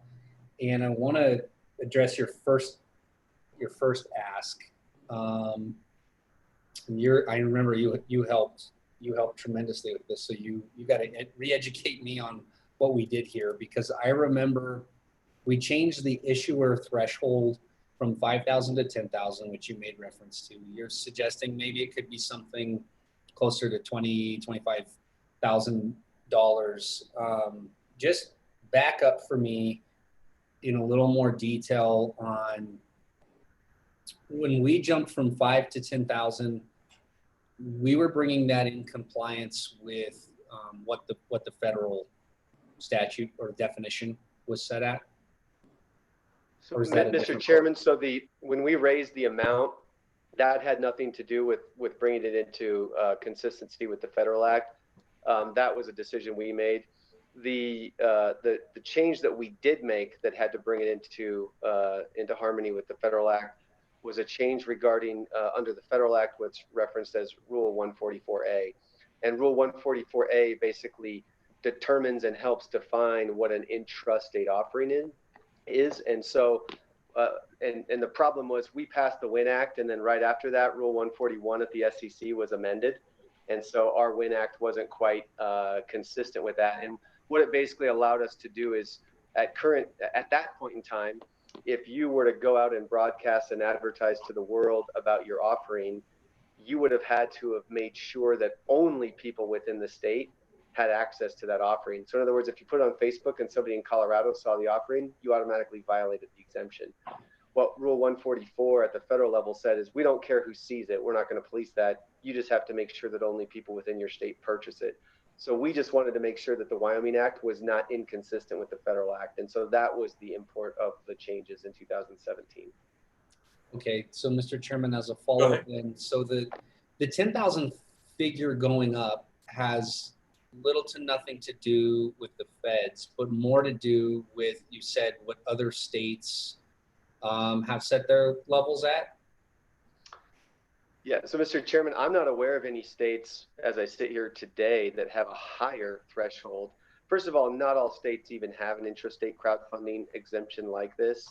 And maybe the Secretary of State's office would know better than me with respect to how many states do. But back in 2017, when we surveyed the states, we found that 10,000 tended to be on the higher end of that threshold. So that's what we went with, was 10,000. My suggestion is just that I'm not sure that I see a good policy reason as to why that's limited to 10,000. And as a matter of course, if it's a federal exemption, there's no dollar limit on how much a non-accredited investor can invest. So why not up that limit dramatically? Yeah, so that's exactly where I was headed with the zero on the federal exemption, because I remember Representative Lindholm, and maybe he can chime in here. I remember he, in my discussions with him 3 years ago, he thought we should maybe go the opposite direction from what you're saying right now, which is just zero it out, just have no cap. And so, Mr. Kaufman, what do you think about that? Go ahead, Mr. Kaufman. Yeah, thank you, Mr. Chairman. The only reason at the time I think a lot of us thought maybe that was risky was because it was going to be a stark departure from the Model Act. And I'm sure the Secretary of State's office can weigh in on that as well. I mean, as a policy matter, I think that's up to you all, you know, as lawmakers, that if you don't want to have a limit on what non-accredited investors can put in, you know, that's absolutely within the purview. I don't think it breaks harmony with the federal act in any way. Well, I think Representative Lindholm would like to weigh in on his feelings there. He's got his hand up. Go ahead, Representative Lindholm. Yeah, thank you, Mr. Chairman. To Mr. Kaufman, who just said you guys are the ones that set policy. Well, I'm gonna really request Mr. Kaufman to give his policy input on this, because he is an appointed member of the select committee, and he does set policy as it stands right now in this regard. So that's kind of good news that it wouldn't really break from the federal act if we were to lift that barrier for unaccredited investors. In fact, this would actually more line up with what we've done in the past several years. One could argue that ICOs are much like a crowdfunding type scenario, and we don't have a limitation on how many tokens can be bought in an ICO, whether it's utility or security. So I think am I on the right track, Mr. Kaufman? Is that somewhat? Yeah, help me out here. Mr. Kaufman, go ahead. So yeah, a little bit, Mr. Chairman. So with respect to the ICOs, and I recognize it says ICO on the agenda, this is a separate issue from ICOs, what I'm talking about today with the WIN statute. With respect to ICO offerings, again, Mr. Chairman, you all made the policy decision to remove the categorization of utility tokens completely from the Securities Act. So we're calling that something totally and completely different in Wyoming. But to answer your question directly, Representative Lindholm, I mean, if you want my direct policy input, I think there's a long-standing policy in the law, again, to protect non-accredited investors. And I totally understand that that's offensive to some people, because we're essentially protecting them from themselves and patting them on the head and saying you can only take so much risk. And so I do, on some level, have a problem with that. And I think, quite frankly, from my study of the issue, where the model suggestion for the state crowdfunding acts came from is an exemption I haven't talked about is at the federal level. We have something called Regulation CF, which nationally is known as crowdfunding. And if you talk to most securities lawyers like myself, they hate the Federal Crowdfunding Act because it puts incredibly intense limitations on what people can invest. In fact, there's a formula that calculates what people can invest. So if you have for example, if you have less than $100,000 net worth, there's this dramatic formula that calculates your income and your net worth and basically places the limit at $2,000. If it's more than $100,000 and less than $300,000, there's another formula. And so for that reason, a lot of companies and practitioners in the area hate Regulation CF, federal crowdfunding. You also have to use registered portals, and anyways, there's a whole mess. So to me, this is kind of the antithesis. This is crowdfunding, but it's a completely different way of doing crowdfunding. And so I'm not opposed to departing from those limits. I don't know if we draw unnecessary scrutiny by just doing away with that and saying there's no limit to how much a non-accredited investor can invest.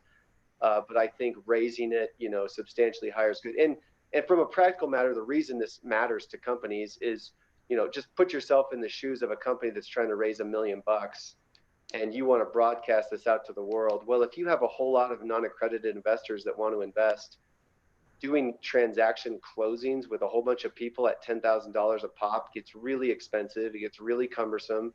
You have a whole bunch of people, on your balance sheet or on your cap table as owners, and that just becomes very cumbersome and unattractive. And so, if you can reduce that number by allowing people to invest more, that's normal. And it's normal within securities offerings for companies to set limitations on minimums. If you're going to invest in my company, I want no less than $30,000 or $50,000. And so again, this I think just creates more access to more people and more combinations of how they might invest. Thank you, Mr. Kaufman. Any other questions for Mr. Kaufman on this concept? Just go ahead, Representative Lindholm. Thank you, Mr. Chairman. I just really appreciate the input from Mr. Kaufman on this, because it is one of those aspects that it has always, Mr. Kaufman put it best when he stated, we're protecting you for your own good. But I also view it as a limitation on speech. I know that some folks will get a little squirmy when I say, money is speech, but money is speech. Money is your ability to be able to, do and say what you want to do. And for some people, that money might equate to campaign donations. And for some people, it's investing in a company that they believe in. And so by having that barrier on speech on accredited versus unaccredited, I think it would be great if we could remove that barrier. I think it would be awesome. I've been waiting 3 years to do that. So that'd be great. I was suspecting that was your position on that, Representative Lindholm. Representative Greer, go ahead. No, Mr. Kaufman makes a good point, and it speaks in terms of raising the amount, but still keeping it a reasonable sum. And that is, if it's unlimited, the minimums are going to be such high numbers that you're going to preclude a class of people from having the opportunity to participate as well. So just think about that. Thank you, Representative Greer. Any further discussion? Representative Lindholm, go ahead and respond. Yeah, no, thank you, Mr. Chairman. I'm curious about that. If we make the amount unlimited for unaccredited investors, the worry would be that the minimums would then go through the roof as far as what these companies would want. But those are private companies. Shouldn't they be able to decide that for themselves?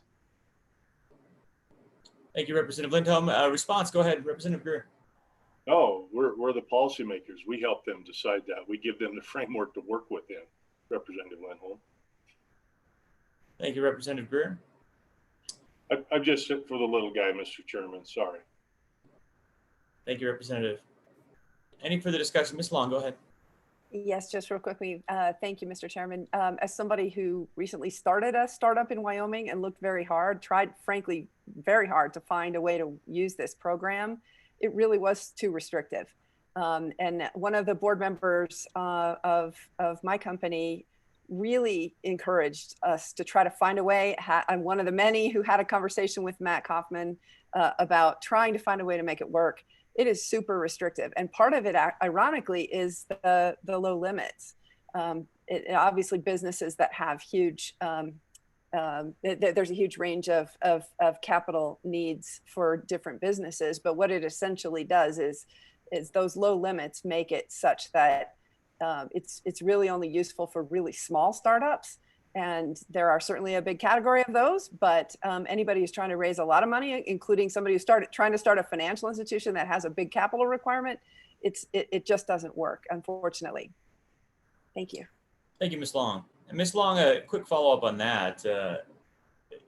These changes that are suggested by Mr. Kaufman, would they have made it more attractive in your case and more workable as a possible fundraising alternative? Thank you, Mr. Chairman. Actually, possibly, but I'd like Mr. Kaufman to actually talk a little bit about the sequencing, because one of the big problems is actually the SEC. It makes it very, very, very difficult if you've done a Reg D exempt offering to then go back and do a crowdfunding offering. And most companies, most startups actually do a Reg D offering for their first offering because they're raising money from friends and family, and you need cash to get started. And so your first offering isn't going to be your crowdfunding. It's basically just raising money from friends and family. And if you're going to do that in a compliant fashion, you're doing it out of the order that makes the crowdfunding statute work. So the SEC issue is actually a bigger one. Excellent. Thank you, Ms. Long. That's a great point. Mr. Kaufman, any thoughts on that?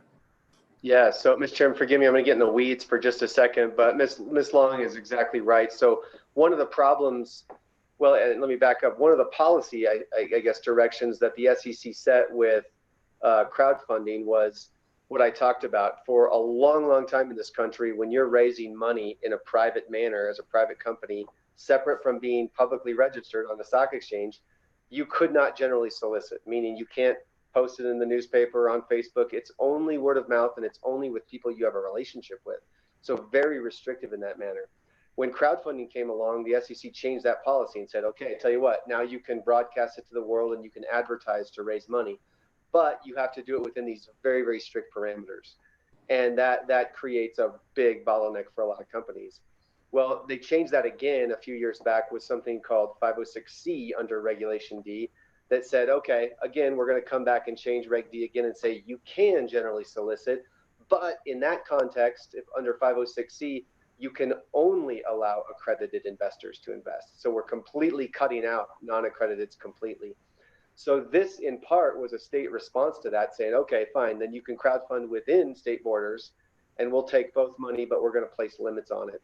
And so to Ms. Long's point, yeah, it's really tricky for companies because if you use, for example, a 506B, like a traditional, what 99% of the companies in Silicon Valley use for their first round, you can't then just immediately or simultaneously do a generally solicited offer. Or conversely, if you do a generally solicited offer and then turn around and want to do something that's private, you have to wait a certain amount of time before you can do that. And traditionally, the rule has been 180 days to meet the safe harbor. So it creates a lot of moving dynamics for companies that are trying to raise money. And so, yeah, I mean, and to Ms. Long's point about startups in Wyoming, the only other aspect of this WIN statute that I thought about bringing up, and I didn't, but I'd leave it to you all to discuss, is the limits we currently have set under this is 2 million and 4 million. So 2 million if you don't want to use audited financials, 4 million if you do, which again sounds like a lot of money, but it's not a lot of money for a lot of startups. And so that would be something else that I think this committee could consider, is raising those limits. Now, in fairness, I've talked with the Secretary of State's office about all these changes. I did not discuss that with them, so I'm kind of springing that one up at the last minute. But I think while we're talking about this statute and giving Wyoming companies, the best avenue that they can get through this act to raise money, that one's also worth talking about, because under the federal act, those limits are very, very high. Well, Mr. Kaufman, on that, you said under the federal act, tell me what the allowances are on those dollar values. We have 2 and 4. What could they be, just so we understand what is allowed under the federal act? What is the limit on what those would be federally allowed to be set at? So again, Mr. Chairman, and forgive me, because I don't really practice Regulation CF, which is the federal crowdfunding, for a reason, because we hate it. But I think the limits are 1 million and 2 million, if I'm not mistaken. They're very low, which again is the reason a lot of companies don't use it. So we're already above that to some extent. And if I remember right, we did survey that in 2017, and again tried to be at the upper limits of that. But there's no reason those, in my mind, couldn't be higher if we wanted them to be higher.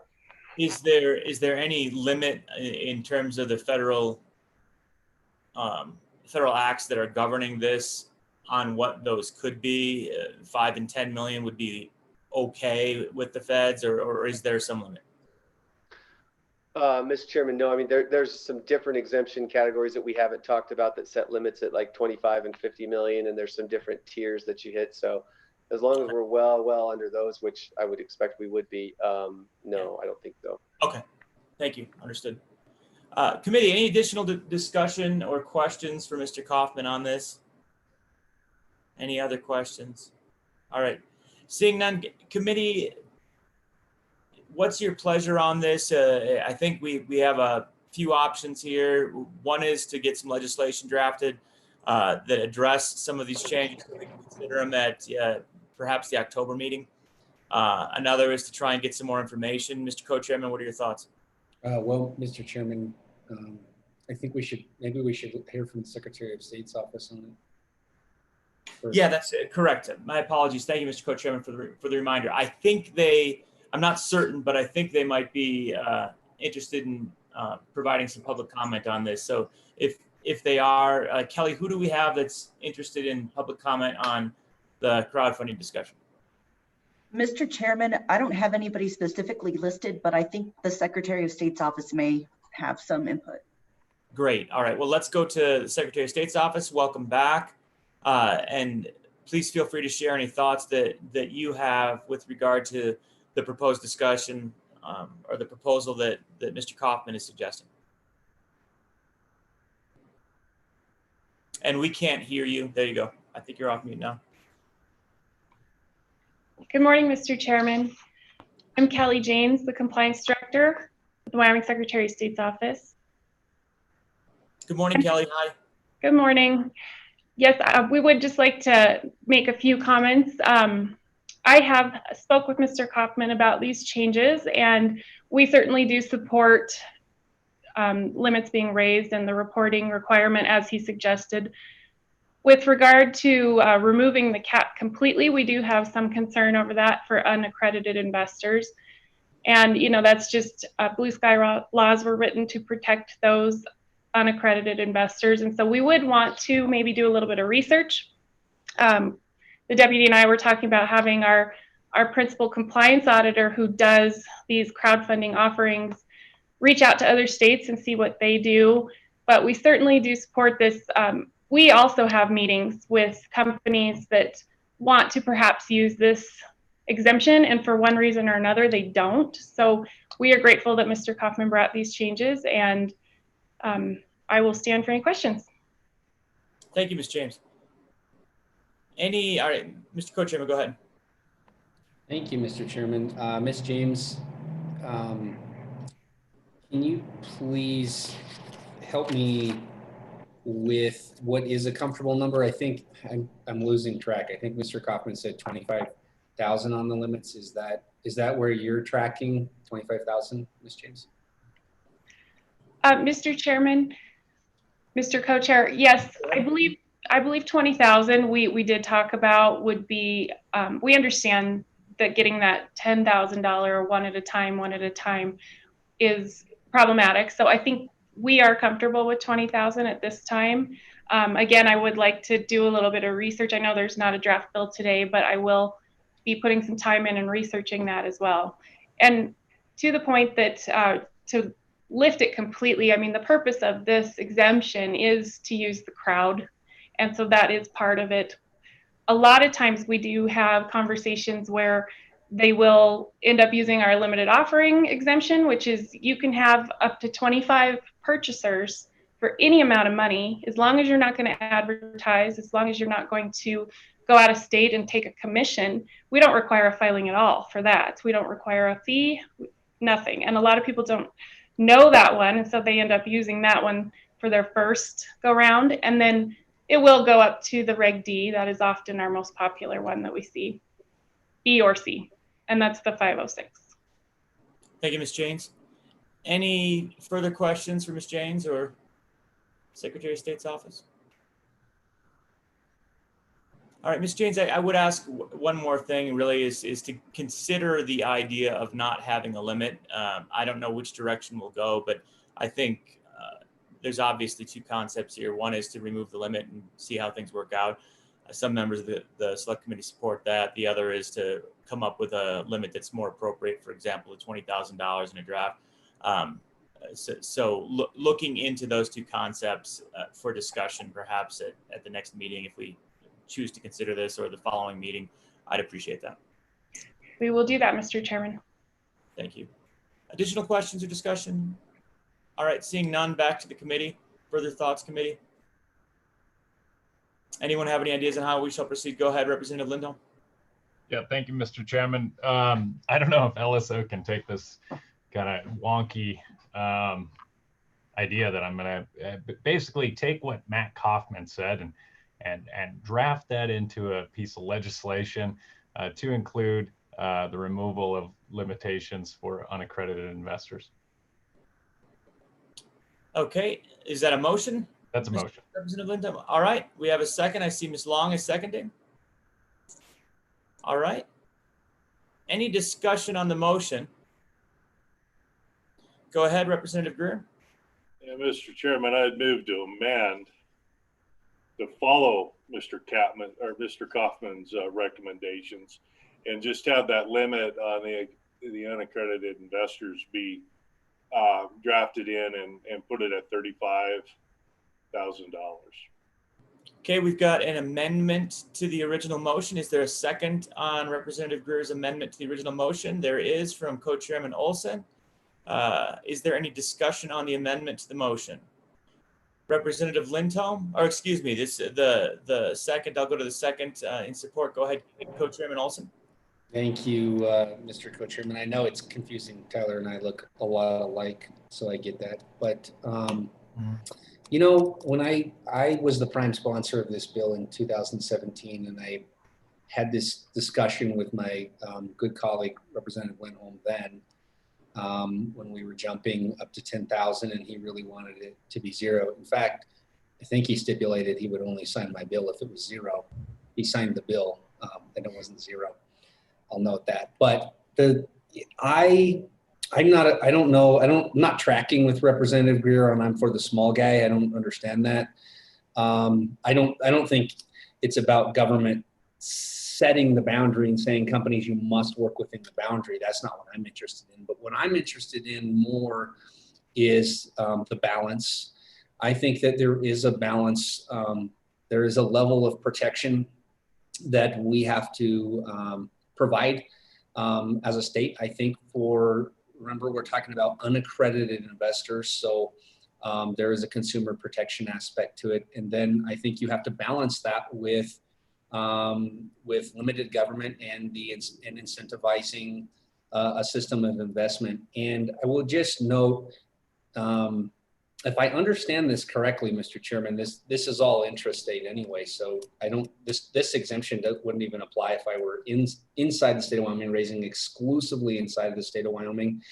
And so I'm not advertising, I'm not doing all those things. And so I think that there's a huge world for people to invest in as is unlimited.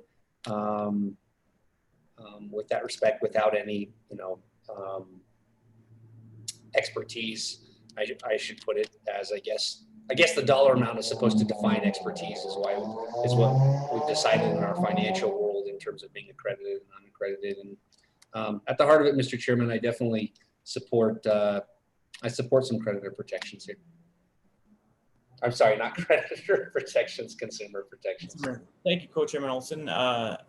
Let's see, I saw Mr. Kaufman's hand go up. Go ahead. Yeah, Mr. Chairman, thank you. And I really appreciate the discussion on this topic. I would just like to weigh in because it's just with my experience in doing a lot of these offerings, I think Representative Greer makes a really good point, and that is the default for a lot of companies doing offerings is to make the minimum investment as high as they can get away with so that they have the fewest number of investors possible.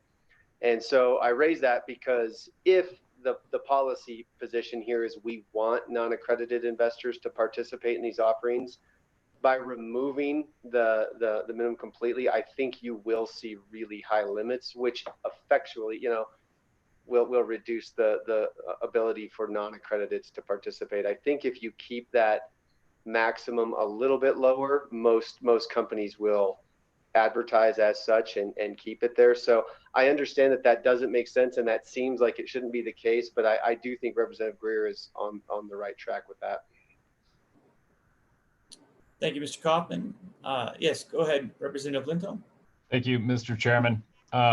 Committee members reject this amendment. And my reasoning why is the reason why this whole select committee exists and why we're even debating this right now is we've got something that's broken, and can we improve it enough that will actually be an attractant to business in the state of Wyoming? And I think we can. The fortunate part is this is just a motion to draft this, right? So if we draft it in such a manner as the original motion was, we'll see if we garner attention. We'll see what folks say.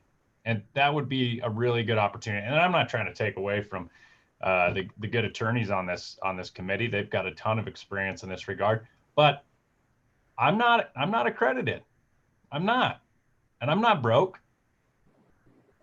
I could make some of these investments. I'm not gonna, because my wife would kill me.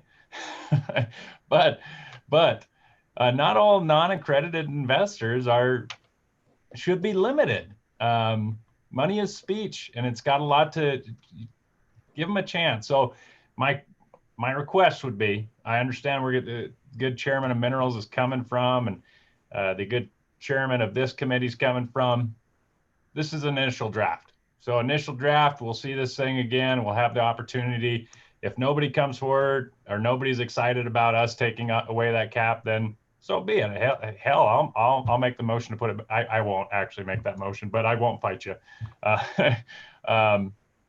So let's put it on paper and see what happens. This isn't the end all. Thank you, Representative Lindholm. We're on the amendment to the motion. Any further discussion on the amendment to the motion? All right, seeing none, all those in favor of the amendment to the motion, where that amendment is to change it from unlimited to $35,000 cap, please signify by showing your hand. 1, 2, 3, 4. I see 4 votes in favor of that amendment. Those opposed, please raise your hand. 1, 2, 3, 4. I vote no. So that motion has failed. And what I will simply ask staff is please draft a staff comment right after the paragraph that provides appropriate language for a $35,000 cap, so that we can see both sets of language as we're looking at this. I assume that would be a trivial provision. So please include both for that was a close vote. Let's make sure we have an easy way to look at that when we get together again. All right, so we're back on the original motion to draft. And I do have one question on this motion, which was brought by Representative Lindholm. And the question is there anything in this motion about raising the total limits of the $2 and $4 million? I don't believe there is. That was talked about. Do we want that language in this bill draft for consideration? Again, it's a bill draft. It's not a final policy. Do we want to see that raised and bring it in 3 and 6, whatever? Representative Lindholm, go ahead. Thank you, Mr. Chairman. I should have probably included that. I think there's a lot of merit in including that hike. And just even if you just look at inflation, what we've done in inflation in the last year, I think it's worthwhile. I think it's definitely worthwhile looking at. And if it, if we hear something that's we can't go down that route, by God, we can pull her out. Sure. All right. That's and what numbers would you suggest for the draft? Does anyone have any thoughts? Ms. Long, you had your hand up. Thank you, Mr. Chairman. I would just like to lay out that, again, one of the things that was so restrictive from this is if you do go down this path, you're either restricted to raising only $2 or $4 million respectively, and then you're out of the market for another 180 days. So, I mean, this is part of the reason why this hasn't been useful. So I would suggest that we massively increase these limits, if have any limits at all. Thank you, Ms. Long. Do I have a suggestion on that? Go ahead, Chairman Olson. Well, Mr. Chairman, I think we went from 1 and 2 to 2 and 4. I think you threw out the suggestion that to me seems prudent, which is 3 and 6, 4 and 8, something in there. I would just what I would like to do is hear from I think the Secretary of State's going to compile data for us on what other states do, what their thoughts are. We didn't get to ask him that question. Mr. Kaufman indicated that he did not discuss that question with them in advance too. So I would like to just throwing out random numbers. I don't think is good work. I prefer to ask the Secretary of State what they think. Looks like Mr. Kaufman's raising his hand. I'll defer to him. He kind of knows these numbers, but. Thank you, Mr. Kutcherman. Let's get some rational numbers. Mr. Kaufman, where should we start when we get a bill drafted if we're going to include that? Yeah, Mr. Chairman, I'm really open to anything. I was just going to suggest that I don't actually think the numbers have to move in tandem either. So, you know, the policy idea is we have sort of a small, you know, lower level offering amount, which doesn't require audited, and then a higher level. So if the policy decision here is we want to keep the lower level at a lower level, like 2 million, and not mess with that limit, I think that could be done, and then raise the higher limit to 10 million or whatever the case may be. So I just wanted to throw out that I don't think those numbers have to move in tandem. Gotcha. Thank you. Representative Lindholm, give us 2 numbers so we can move on. Mr. Chairman, I would go 2 and 15. And the reason 2 is the same. Let's go to 3 just so that we have it drafted as a change. Okay. All right, Ms. Long. Thank you, Mr. Chairman. A question. The dichotomy here is audited versus unaudited. One of the other realities of the world is that startups have a very, very, very difficult time finding auditors. Right. So, because the auditors, it's just too risky to audit a startup business. So I mean, it sounds good in theory, but the other reality is that virtually no startups have auditors. Excellent. Thank you, Ms. Long. All right, well, let's bring 3 and 15. All right, go ahead, Representative Lindholm. It's your motion, but let's get well, I'll wait till I have a second. On the motion to, wait, it's your original motion, if it's okay. Okay. Second. Yeah. I mean, you can go ahead and do it. I'm okay with putting that in. Mr. Chairman, if I could explain that a little bit. 3 and 15, okay, go ahead. Yeah, thank you, Mr. Chairman. And the reason I don't want to do like a 2 and 4 or 3 and 6 or something like that is we can baby step this deal to death, where we just keep baby stepping it until somebody finally uses it. Or we can make the jump. The reality is that audited number is much higher. And the reality is this provides the opportunity of our Secretary of State's office to work directly with these companies on these types of raises. And I think if they don't like those numbers, they'll come and tell us. Yeah, that sounds great. All right, so we're at 3 and 15 as part of the motion. Is that okay with the second? I believe Ms. Long was the second. Are you okay with that? This is for the draft. Okay. Any further discussion on the motion? I think we all understand the motion. It's Mr. Kaufman's suggestion to amend the language, and then we'll go to 3 and 15. Further discussion? Seeing none, all those in favor of the motion to prepare this bill draft, please indicate by saying aye with your hand. All right, those opposed, same sign. Okay, that motion has carried. Staff, if you have any questions, please check in with Mr. Kaufman on the details. All right, the next topic for our consideration before lunch is discussion of public purpose corporations. And again, this is a topic brought by Mr. Kaufman. Mr. Kaufman, the floor is yours on public purpose corporations.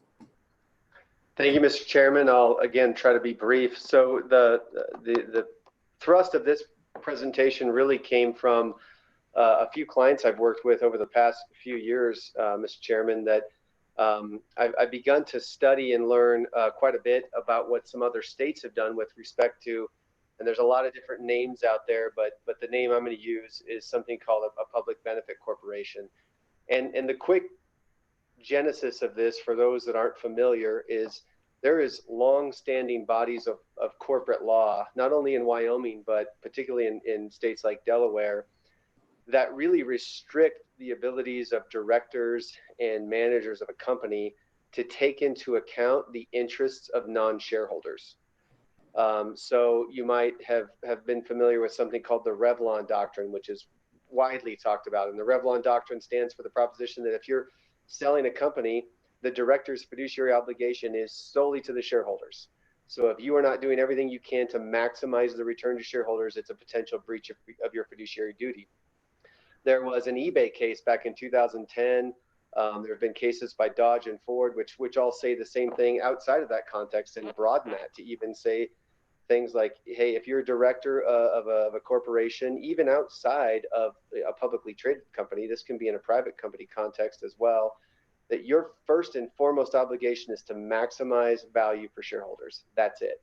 And so we have something in this country called the business judgment rule, which tends to cover a lot of manner of sins of directors and the ways that they might choose to manage the company. But it does not allow, really, within the law, nor is it designed to allow companies to be benevolent or companies to take into account the stakeholders that aren't shareholders of their company. And so there has been a trend in this company. I'm sure you've all heard the term, social entrepreneurs and social ventures and things like that. And something that's becoming popular is the idea of allowing companies to exist with a relaxation of those standards so that they can take into account non-shareholder interests.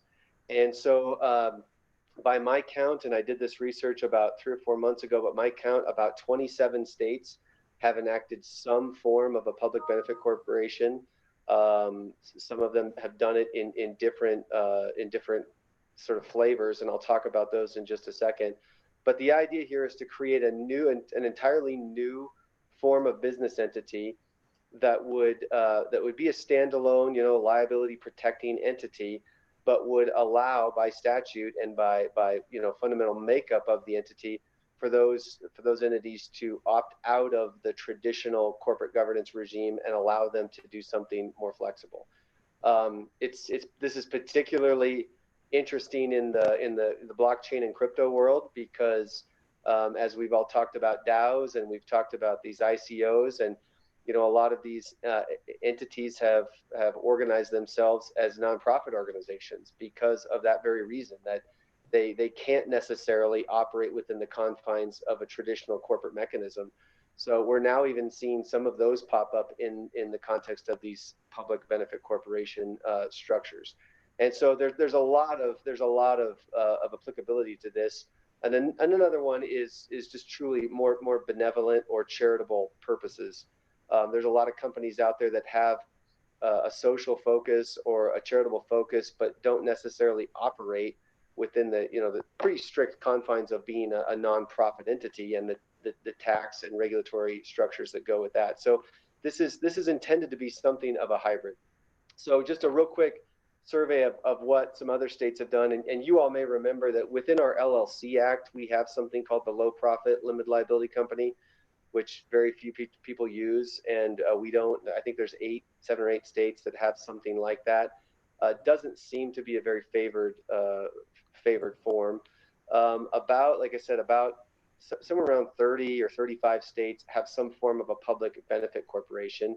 And again, the sole focus there is that you have this third party standard that can be taken into account in terms of the corporate governance. There are, I think, 4 states, I'm looking at my notes here, that have something called a social purpose corporation. And then just for purposes of clarity, in case somebody's Googling this or something, there is an entity out there called B Labs. And B Labs is something very distinct. And so I just want to make sure that distinction is clear. A number of years ago, when the first public benefit corporations popped up, the policy of some of those early statutes was you had to have some third-party entity be a certifier that the true purpose of these corporations was some sort of public or charitable benefit. And so that third-party organization, which started, has been known as B Labs. And so B Labs will essentially certify you as a benefit corporation. That does not have a legal context. So when you certify yourself with B Labs, that does not mean you're corporately organized as a benefit corporation. It just means that B Labs, as this independent organization, has looked at your corporate documentation, your organizational makeup, and has made a determination that you fit their criteria. So it's sort of a third-party certification.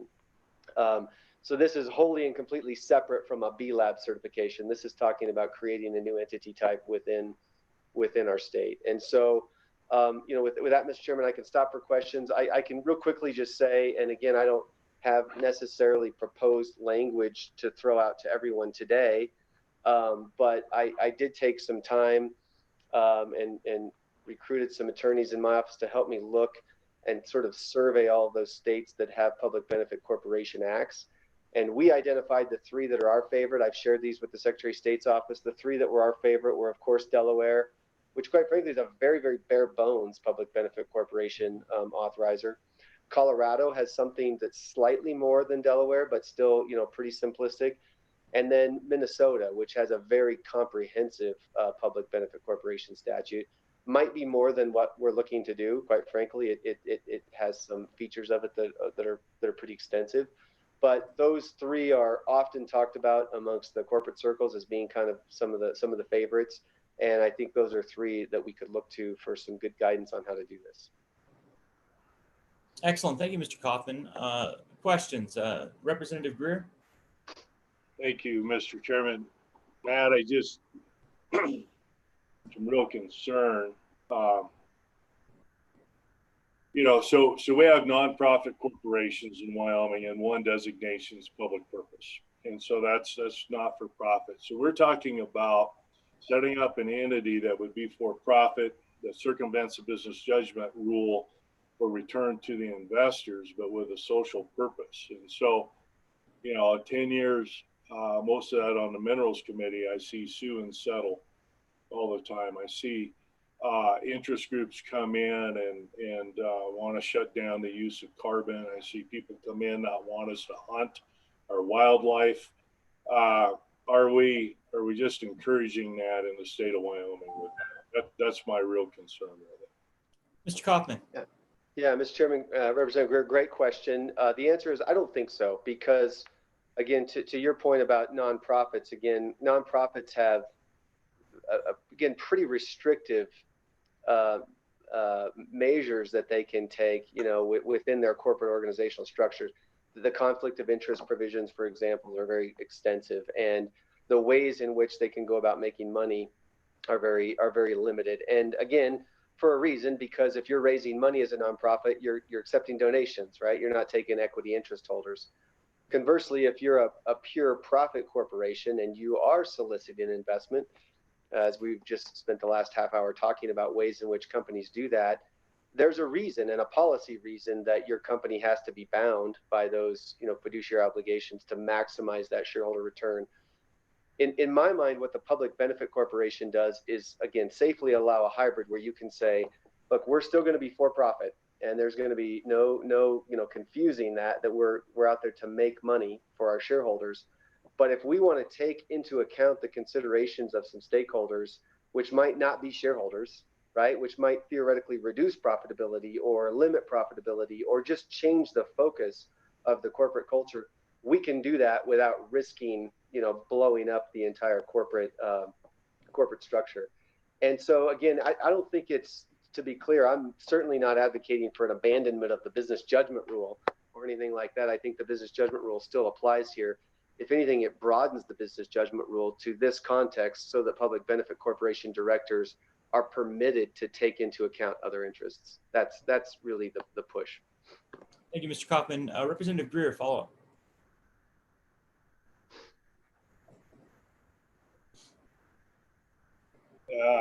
Yeah, Mr. Chairman, my gut's in a knot over this. So I just, my spider sense is tingling. Sorry. Thank you, Representative Greer. Any further questions? Yeah, Chairman Olson, go ahead.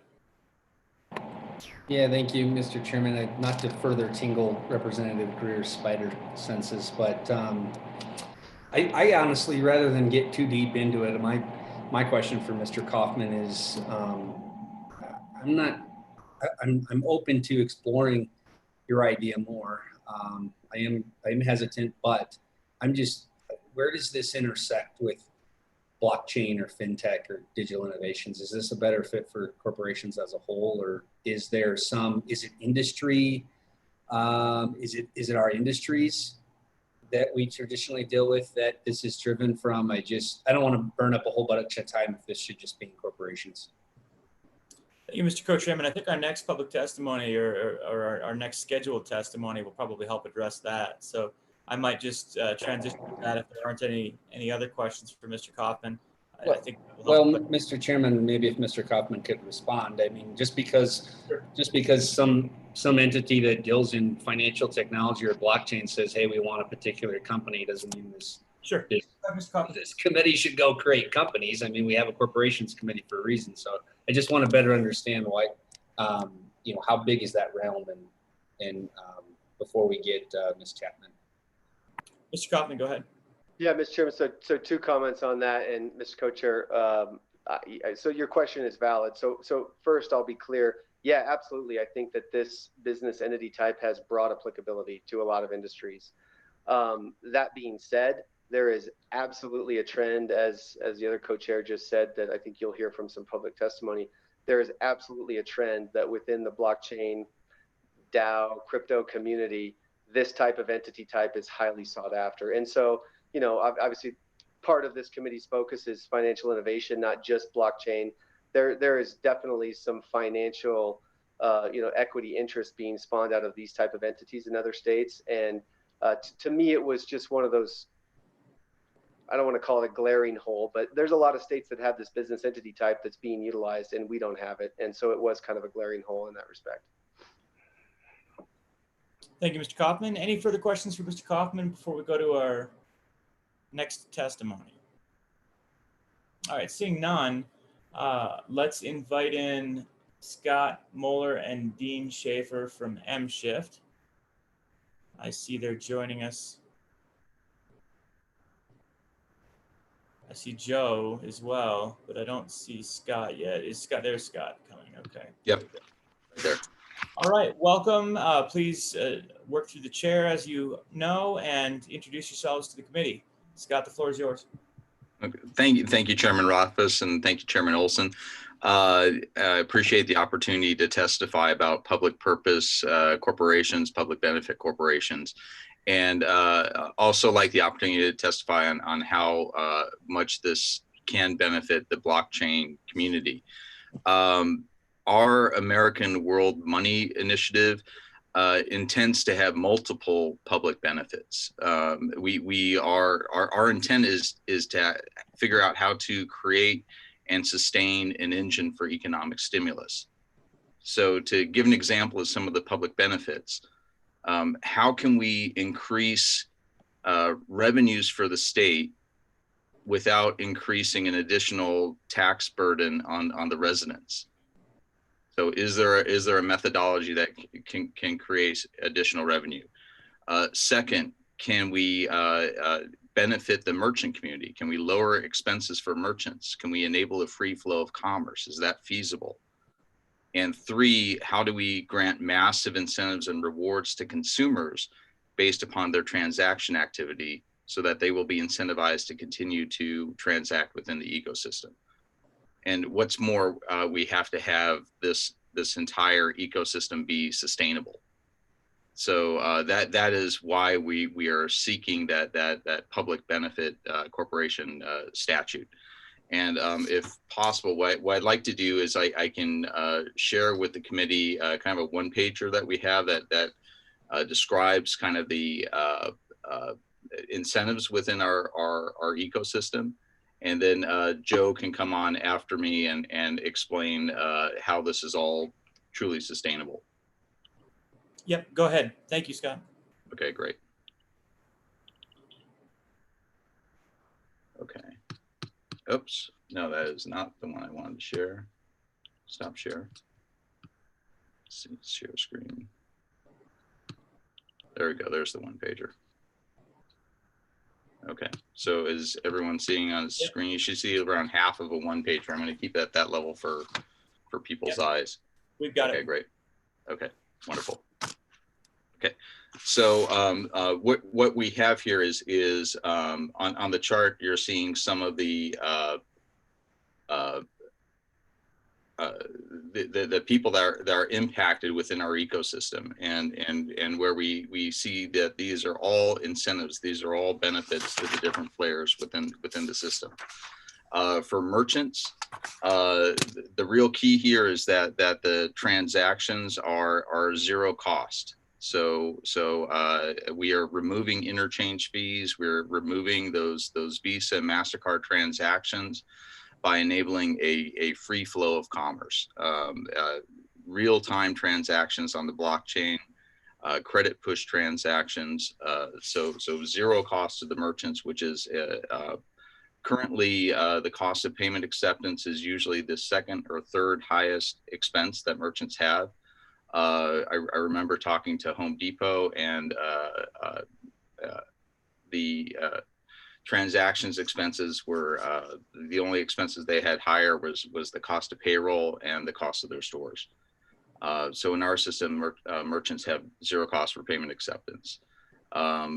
Also, merchants have the ability to issue their own currency denominated in our stablecoin as rewards and loyalty incentives, and those are also at no cost, so no hidden fees. For the consumers, the incentives are designed to drive additional transactions back into the ecosystem.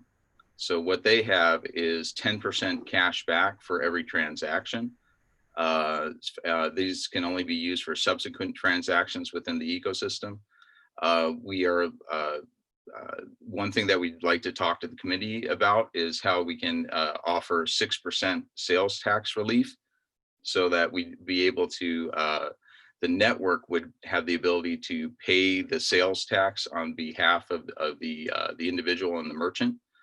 And then also consumers also earn the merchant dollars. So these incentives that merchants can issue, the consumers have that added onto their transaction. So this is a true public benefit. What we're trying to deliver is 16% or higher to individuals back on every transaction. For the wallet providers in our ecosystem, so we talked earlier about how the YDOT could have the capability to act as a white labeled wallet provider. We would be using identity verification using digital driver's license, and then YDOT would be able to earn 10 cents revenue per transaction that their verified people use within the ecosystem. So that ends up being a revenue generator for that state agency. Preferred stock. This is a third. Well, actually, let me go down to the tokens. There are 3 tokens in our economy. The stablecoin, which we've been talking about, used for transaction. Okay, that's a utility token designed for daily use and stable purchasing power with zero inflation. Zero inflation is the key, and that is Joe will talk a little bit more about that. We have the merchant dollar, which is the merchant token that is issued and denominated in our stablecoin for rewards, coupons, and loyalty. And then when we have a preferred stock token, which is the funding source for the ecosystem prior to the ecosystem achieving critical mass. So this is a speculative investment. These tokens are intended to be publicly traded in the future. They're convertible to the stablecoin at market value, and they also have the ability to earn dividends and after a generation. But before that, they're earning interest on a yearly basis based on the par value. In the formation of this public benefit corporation, we see that there are multiple players that come to impact the system. Merchants are very much affected. Usually, they are subject to others' rules for commerce, but we want to give them the ability to set the underlying rules and regulations of this payment system. So we see them being 50% of our board. We want the state of Wyoming to have a permanent place within the ecosystem. So we want the state of Wyoming to be able to appoint 3 board members. We're not sure exactly how that's going to come about yet, whether that's done by the legislature or done by the governor. But we want to have the state actively engaged, and we also want to have the state be able to audit our reserves on a consistent basis. So that the state knows that every transaction is fully covered by US dollars. for the state of Wyoming, the real key benefits here are we want to generate additional sales tax revenues due to an increased transactions the state would receive. And we also see that we want to put in an additional benefit of 0.5% for all purchases at merchants outside of Wyoming's borders. The rationale for that is Wyoming is pioneering this. Okay, you are establishing the legal precedents for a system like this to exist, and we want Wyoming to be able to gain benefit far in excess of the transactions that would occur solely within the geographic borders of Wyoming. So with that, here's our timeline for launch. Currently, we are establishing our founding council. We're getting the final seats for that out of the merchants, and we intend to raise capital via the sale of preferred stock once we've filed our corporation with the Secretary of State. Transactions in the ecosystem won't happen for the next probably 18 months. In Q3, Q4 2021, we will launch our stablecoin pilot in 3 Wyoming cities concurrently: Laramie, Casper, and Cheyenne. Again, the sale of the preferred stock will fund those transactions at the start. We're anticipating a capital raise of between 150 to 200 million US dollars. And then by Q3, Q4 2022, we anticipate to have full Wyoming transactions throughout Wyoming state, and then begin national expansion throughout the USA on a state-by-state basis. So we foresee that many states will see the success that we have, especially with the stablecoin being used for sales tax receipts, if that is feasible for Wyoming. And then we can demonstrate that to other states, the success of that. So that being said, I can pass the baton to Joe to demonstrate how this is sustainable, unless I have questions. Scott, thank you for the presentation there. And any questions for Scott based on the discussion so far before we go to Joe? Okay, seeing none. Joe, let's go over to you. And Senator Nethercutt, do you have any questions? Okay. Joe, let's go over to you. And just let's be a little bit sensitive to time. We've just got a few more minutes before we break for lunch. And hopefully we'll be able to take a little bit of action on this before lunch. So Joe, welcome. You're muted. Yeah, you're on mute. Thank you, Chairman. Thank you, Scott. Sure. Let me share here is a one page Scott just mentioned. I want to emphasize a few points about the public interest we are providing. Here is a new monetary system. So Federal Reserve System is a one, we are the second. So the merchant will have zero cost of payment acceptance going forward. And this is a permanent stimulus, but the amount can change, but this is permanent.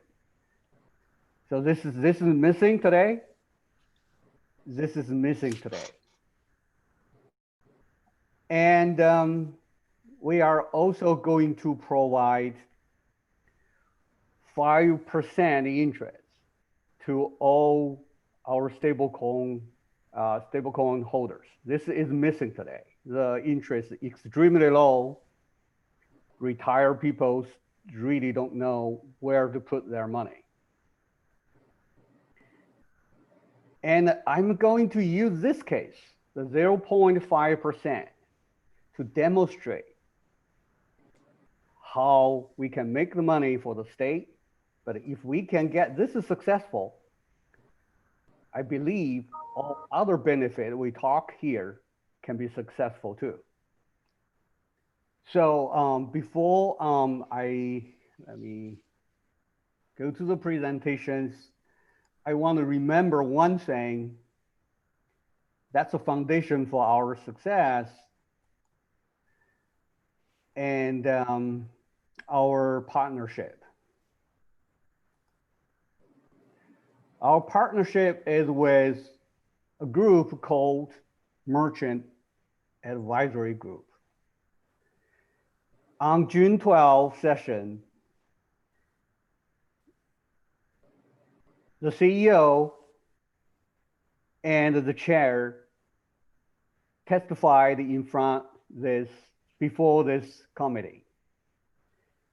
Every year they have 4.4 trillion in annual sales. Okay, so that's 0.5%. If we think about it, we just get 0.5% of this, even 10% of this. That will be a revenue for the state of Wyoming. Okay, so let me go to my presentation. So the preamble is a little bit long, but here is my presentation.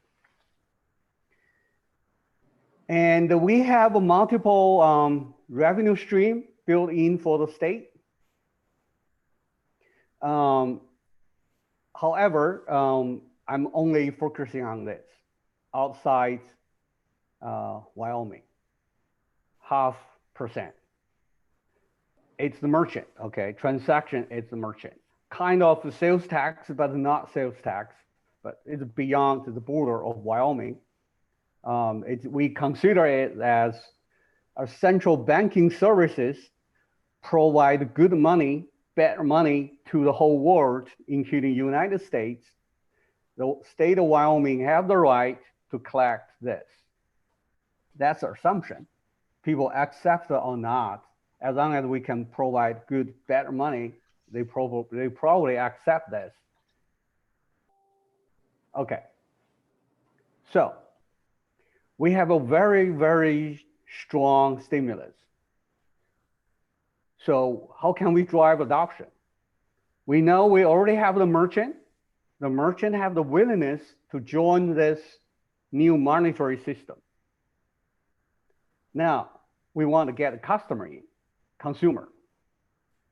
So we gave them 16% as the pilot at the start in Wyoming. 6% is we pay the sales tax. And in addition, also 10% cash back. We hope drive mass adoption, economic growth.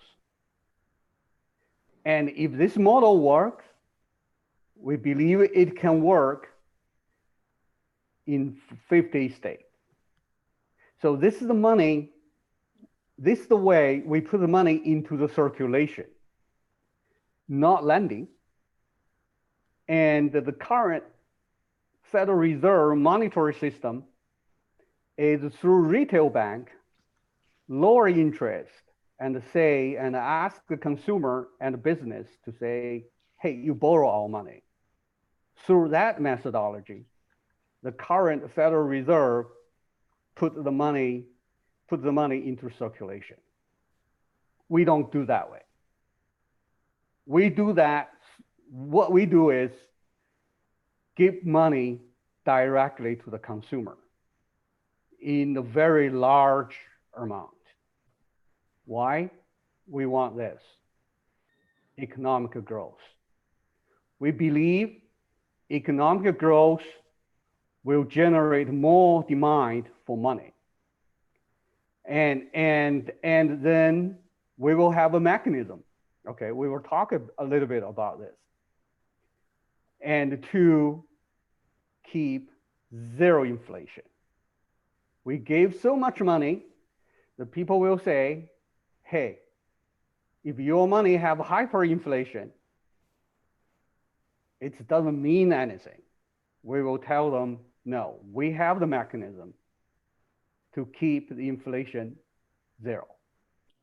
Joe, let's there's a lot of detail here, and with the interest of time, let's focus on how it relates to this piece of legislation with the public benefit corporation, and try and sum up those thoughts and support. I understand, I think some of the key interests and the nuances of why a public benefit corporation is going to help to support this system, but can we just kind of get a quick summary on that aspect of it? We'll have, I think, more opportunity if the committee supports this moving forward to delve into some of the details here. Sure. So how many minutes I can have? -5. So let's. I'm sorry. No, Okay. it's fine. It's absolutely fine, and I really appreciate your time and engagement on this. But let's try and wrap up a little bit on the public comment. Okay. So we already talked about this. If adoption by large merchant, the total is $2.2 billion US. If it is 10% adoption. Yeah, to the state of Wyoming. That is a public benefit. So the intent would be if we're able to get 10% adoption by MAG. Now this is national adoption. Okay, consider national adoption. Okay. These MAG merchants did $4.4 trillion of annual sales last year. Okay. What is 1/2 of 1% out of that? Okay. That doesn't mean that we have to get all the merchants doing this. Okay. But let's say we have a few large merchants that decide that, hey, they want to preference this payment system over others because it's a zero cost payment system. Right. Okay. How much does that equate to? So we envision that if this is successful, 10% adoption by the MAG merchants, that would equate to additional revenues for the state of Wyoming at $2.2 billion yearly. Okay. Well, so yeah. I think we'll take it. You know, we're we're trying, guys. You know? I know, so, and I yeah. appreciate that, Scott. I really do. I guess the one key concept here is a brief summary of why we need this new type of corporation as opposed to existing corporate structures in Wyoming that would enable this relationship, and what are we missing right now? Yeah, if under the existing corporate, I think Matt summed it up well. Under the existing corporate structure, your sole duty, your sole fiduciary duty is to the shareholders of your company. Okay. And in our structure, that would mean my sole duty is to the preferred stockholders of the company. Okay. And that is not our intent. Right. Okay. Yes, we want those guys to benefit, and they're going to benefit huge. Okay. But what we're really doing is we're creating a freeway. Okay. This is a zero cost methodology for the merchants. And at the same time, it's generating value for consumers and generating transactions for the state. So all that we're doing is boosting transactions within our ecosystem, and every transaction that generates is further benefit to the merchants and further benefit to the state.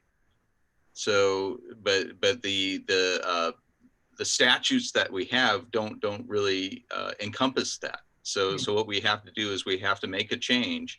And what we'd like to do is we'd like to enter into the Secretary of State's financial sandbox with the understanding that we're going to be operating as a public benefit corporation, and then see if we can get the legislation to pass that. And secondly, and I think Dean may talk about this a little bit, is we did speak with Director of Revenue Dan Noble about the viability of accepting our stablecoin for sales tax payments. And I was going to be happy if he was, just didn't kick us out of the door, but he was excited by it. Okay. He saw the potentiality of this. He saw how far this could go, even to the level of, hey, wait a second here. We charge 3% to Wyoming residents if they're making an online payment using Visa or MasterCard. Maybe this is another option that could be a zero cost option. Right. No, that's excellent. Thank you. And Dean, go ahead and again, briefly, because we want to get some questions from the committee, and we still want to hear from the Secretary of State as well on this topic. So Dean, please share. Yep, in 60 seconds or less. The discussion with Director Noble was great. To Scott's point, he was very excited about it. There were, however, two topics that came up. So The public benefit corporation, of course, benefits the state, it benefits the merchants, it benefits consumers, all of whom are not financial owners of the company. That's the reason for they ask for the public benefit corporation. But in addition to that, in the discussion with the Director Noble, we asked, can the state accept stablecoin as payment for sales tax? The director knew of no reason that the state could not do that, if you'll excuse the double negative, but suggested that this committee may want to have LSO sort of reconfirm that to make sure that there are no barriers or no enabling legislation that would be required. The second point that the director raised was very specific. So Wyoming has regulation, you quoted 39-15-108, C like Charlie, Romanet 3.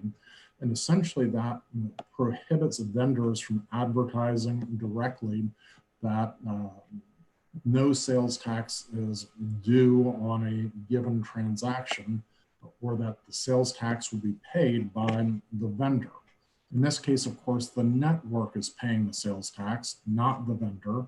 However, I think it may be in everybody's best interest to have clarifying legislation that would specifically say it's okay for the network to pay the sales tax. So did I make my 60 seconds? That was great. Absolutely. Thank you. All right. Thank you. Committee, any questions? There's a lot here, obviously, and we'll have more conversations about it, certainly moving forward, so we'll have more opportunities. But any questions before we get to the Secretary of State's office? Yes, Representative Greer. Yeah, I just, I have a million questions, but I know we'll discuss this further later. But sort of a primary question is how does the state of Wyoming charge the 0.5%? Is it a fee through the filing at the Secretary of State's office? It can't be another tax. It can't be an additional amount. It's unconstitutional. So how do you get to that point? Who would like to address that one? And it's a good question. And maybe we need to dig into this as well. I think it's part of, Representative Greer, I think it's part of the concept of the public purpose entity where we're looking for that vehicle through the corporate purpose. But as far as what mechanism it pays through the revenue, I'm not sure. That's a great question. Scott, you had a thought? Yeah, Chairman Rafa said similar. We have to noodle it through. I mean, it's just that is the intent. The intent is for this to be a true public benefit. And one of the primary benefits is going to be the beneficiaries is the state of Wyoming. And it's just there isn't the statute yet that says, hey, how do we accomplish that? Is this going to be an endowment to the state? I don't know what the ultimate factor of how it's going to come through, but I think that's something we have to figure out. Yeah, go ahead, Representative Greer, follow up. Yeah, and I say we can probably do it as a fee and figure it out. It's going to require some effort, definitely. The second component of this, and I am surprised Dan didn't bring this up, but the reason for the statute you read is that vendors are held liable to collect and remit sales tax. So that's why that statute exists. And so if sales tax is handled by the network, you have to make sure you have those safeguards. Because nothing, while I love the intent of this, there'd be nothing worse than booking money or revenue and then not having it materialize, right?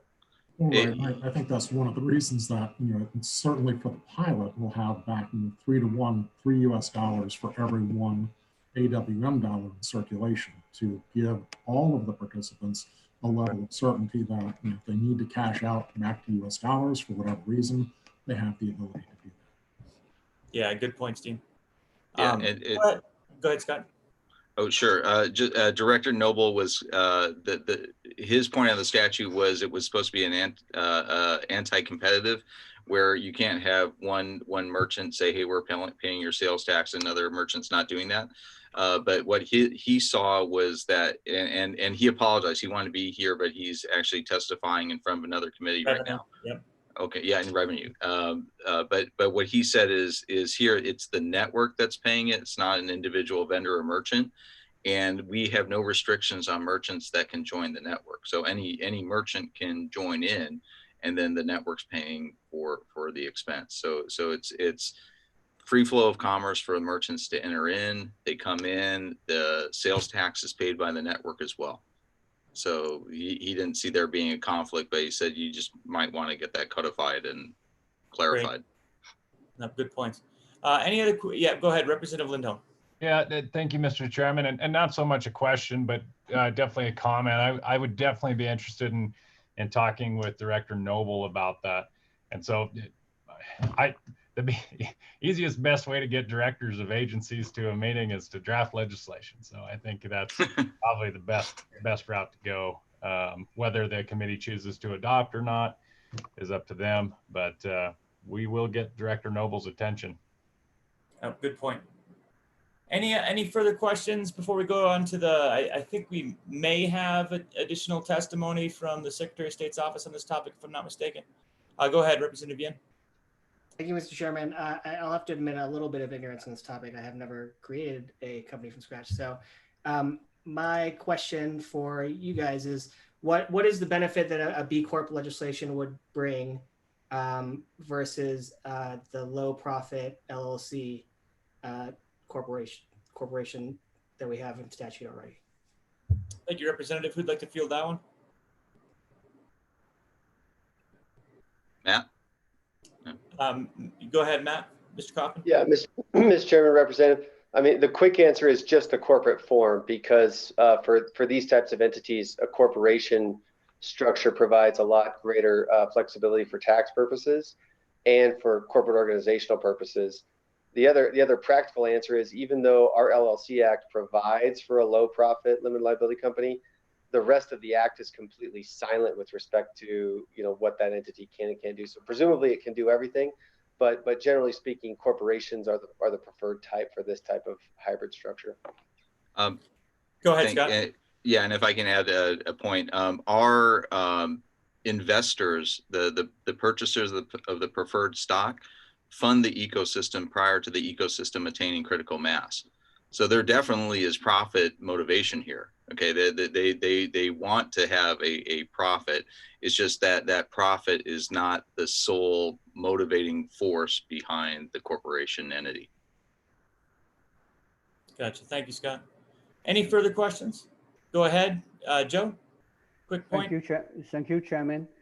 The private interest will be achieved through providing public interest.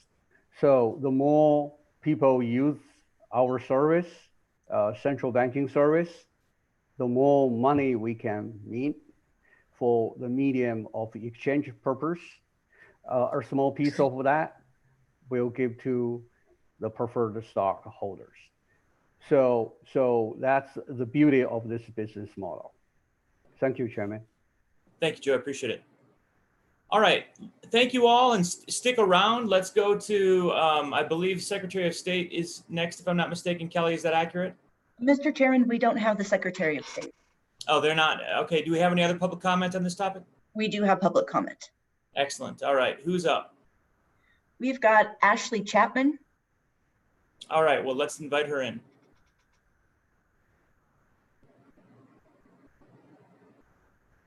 Ashley, we can see you, and now it looks like we can hear you. You are on mute, but please introduce yourself to the committee and welcome to the Select Committee.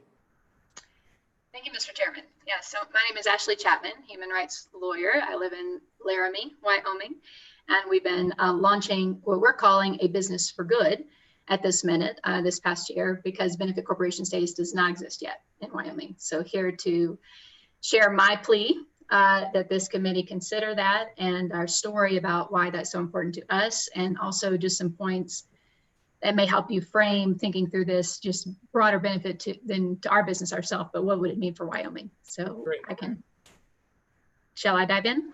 Please do. Okay. So my business is a business that is leveraging new technologies and digital badging, digital certifications. So we're working in education buckets, new technological innovation buckets, et cetera, to end human trafficking. So this is both a company we're launching to help the state of Wyoming, as well as our country and our world. It's an issue I've been working on in the nonprofit skin for the last 20 years of my life. So, but the solutions that we are required. So when we're talking about why benefit corporations, we're talking about taking sort of that next level of excellence to combat complex societal issues that do not belong properly in the nonprofit skin. They cannot belong there. So that they really do need the flexibility, the ability to go after investments, et cetera, that businesses can offer. The trouble is when you don't have a benefit corporation status, and you've heard this, I've been listening in for the last couple of hours, without that protection of purpose and profit, right? So you've got this dual purpose. So it's not as though you're saying profitability is not important. It is important, and shareholders are protected. It's just that you're saying stakeholders matter too. And in, of course, our case, stakeholders would include the millions of people around the world who are being enslaved at this present minute. So why we want a benefit corporation status is so that we have the freedom and the footing to accomplish our mission, our purpose as a for-profit entity that is duly purposed, right? So when I first went to Matt Kaufman about this, we could have incorporated in a different state, and that was an option for us. Since Wyoming didn't have it. Now, we moved to Wyoming 2 years ago, and I love this place. So I would prefer to stay here and operate our company here and build our team here and all of those things. So we decided, in good faith, just to proceed with incorporating in the state of Wyoming and hope and work with this committee and any others that we need to through Matt to help push this new entity forward. And it's not all that very new, right? It's a decade new. 32 states, I think, Matt, is the latest. I was looking that up this morning. 32 states have passed this legislation. 12 states unanimously so. So it's a bipartisan, effort that really provides lots of benefit to us. So let me break it down this way. To us, again, it provides the freedom for us to pursue both our purpose and our profitability. It also allows me the footing to go after the proper type of investors. And this has been a real struggle, right? With having to incorporate so far. This last year is just a traditional C Corp. So we filed with the SEC. We're doing a round now to raise up to 10 million in initial investments in this round one. And the trouble is I'm having to have layers of conversations with potential investors because they're looking at us as a traditional C Corp because that's all we had, and so I'm having to explain layers of, well, yes, but right, like here's our purpose and here's what we're tracking towards. And our windfall is not to build this massive company that we sell and everybody just, makes lots of money. You will profit, but our purpose, is also essential. Right. So it's impeding conversations with investors, impact investors and socially responsible investors. This is a burgeoning market. So last year, 500 billion in the United States. This year, 715 billion in impact investments in the United States. So if Wyoming were to pass this legislation, it not only helps us accomplish our purpose, but I think it would open the door to impact investments at large. It's certainly an issue that the upcoming workforce desperately cares about. I think this is generally known fact, right? So the upcoming workforce cares about working for businesses that have purpose. And so this is something that would open up that opportunity for me to recruit as a benefit corporation in the state of Wyoming and build out our infrastructure and our employment base here. And I think lastly, I would just like to say our world needs this. So we have to drive, human trafficking, homelessness, hunger, social and environmental issues. These are issues that for the decades, right, we've relegated to government, efforts, nonprofit efforts over here, and then businesses who may donate, right, or businesses that may expand corporate social responsibility efforts. But something new, something very new that can blend the best of all those worlds together really must exist in order to bring these things to light and to make them transformational in the ways that they can be. So that's a lot of words, and I know you guys are very hungry and you're running over, but I could not be more for this. It is presently creating a situation that we're having to constantly navigate to try to work through. If we had this, it would help us do this so much faster, and I think it would invite a whole new business market to our state as well. Thank you very much, Ms. Chapman, for that testimony. Any questions for Ms. Chapman? Questions for Ms. Chapman? Seeing none, thank you very much. I really appreciate that. Appreciate the activity, and hopefully we can get something that works better with your desired business model for you. Thank you. Sincerely appreciate it. Yep. All right. Do we have any other testimony on this topic, Kelly, or is that our full slate? Mr. Chairman, Bob Cornish contacted me and wanted to speak on this, but I do not see him in the wait room. I don't see him in the waiting room either. We'll give him a chance, certainly in public comment later if he isn't here right now, which it looks like he's not. So we'll have another opportunity in general public comment for him to weigh in on this. Hopefully Bob will be able to join us for that. Okay, committee, what's your pleasure? Any thoughts, any discussion?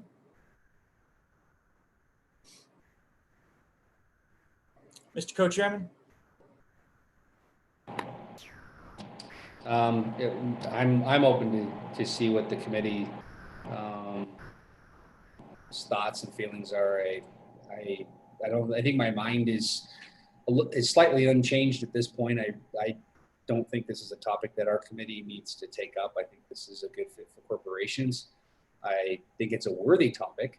I'm starting to get worried about our load in general. Sure. We're going to hear from our working groups today, and I already know what we're going to hear, and we got a lot more work to do because we haven't things have prevented us from doing the work we want to do. Too many eggs in the basket. We're not going to get things done, and this is definitely a corporation's alley. So that's my thoughts, Mr. Co-Chairman. Thank you, Chairman Olson. Representative Lindholm, I saw your hand up. Mr. Chairman of the Corporations Committee. I think I don't know that would fit into any of the topics we were assigned as far as the public benefit corporation is concerned. Whereas this committee does what it wants. We don't have assigned topics, so I think it's more appropriate here to push back because corporations does have an assigned list.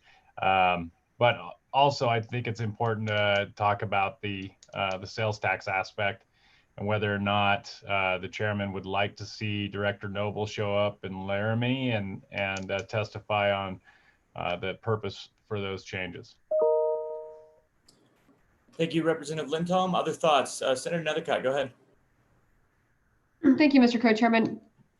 I have hesitation about this too on the substance, but I do think the conversation deserves to continue, and I think it's important.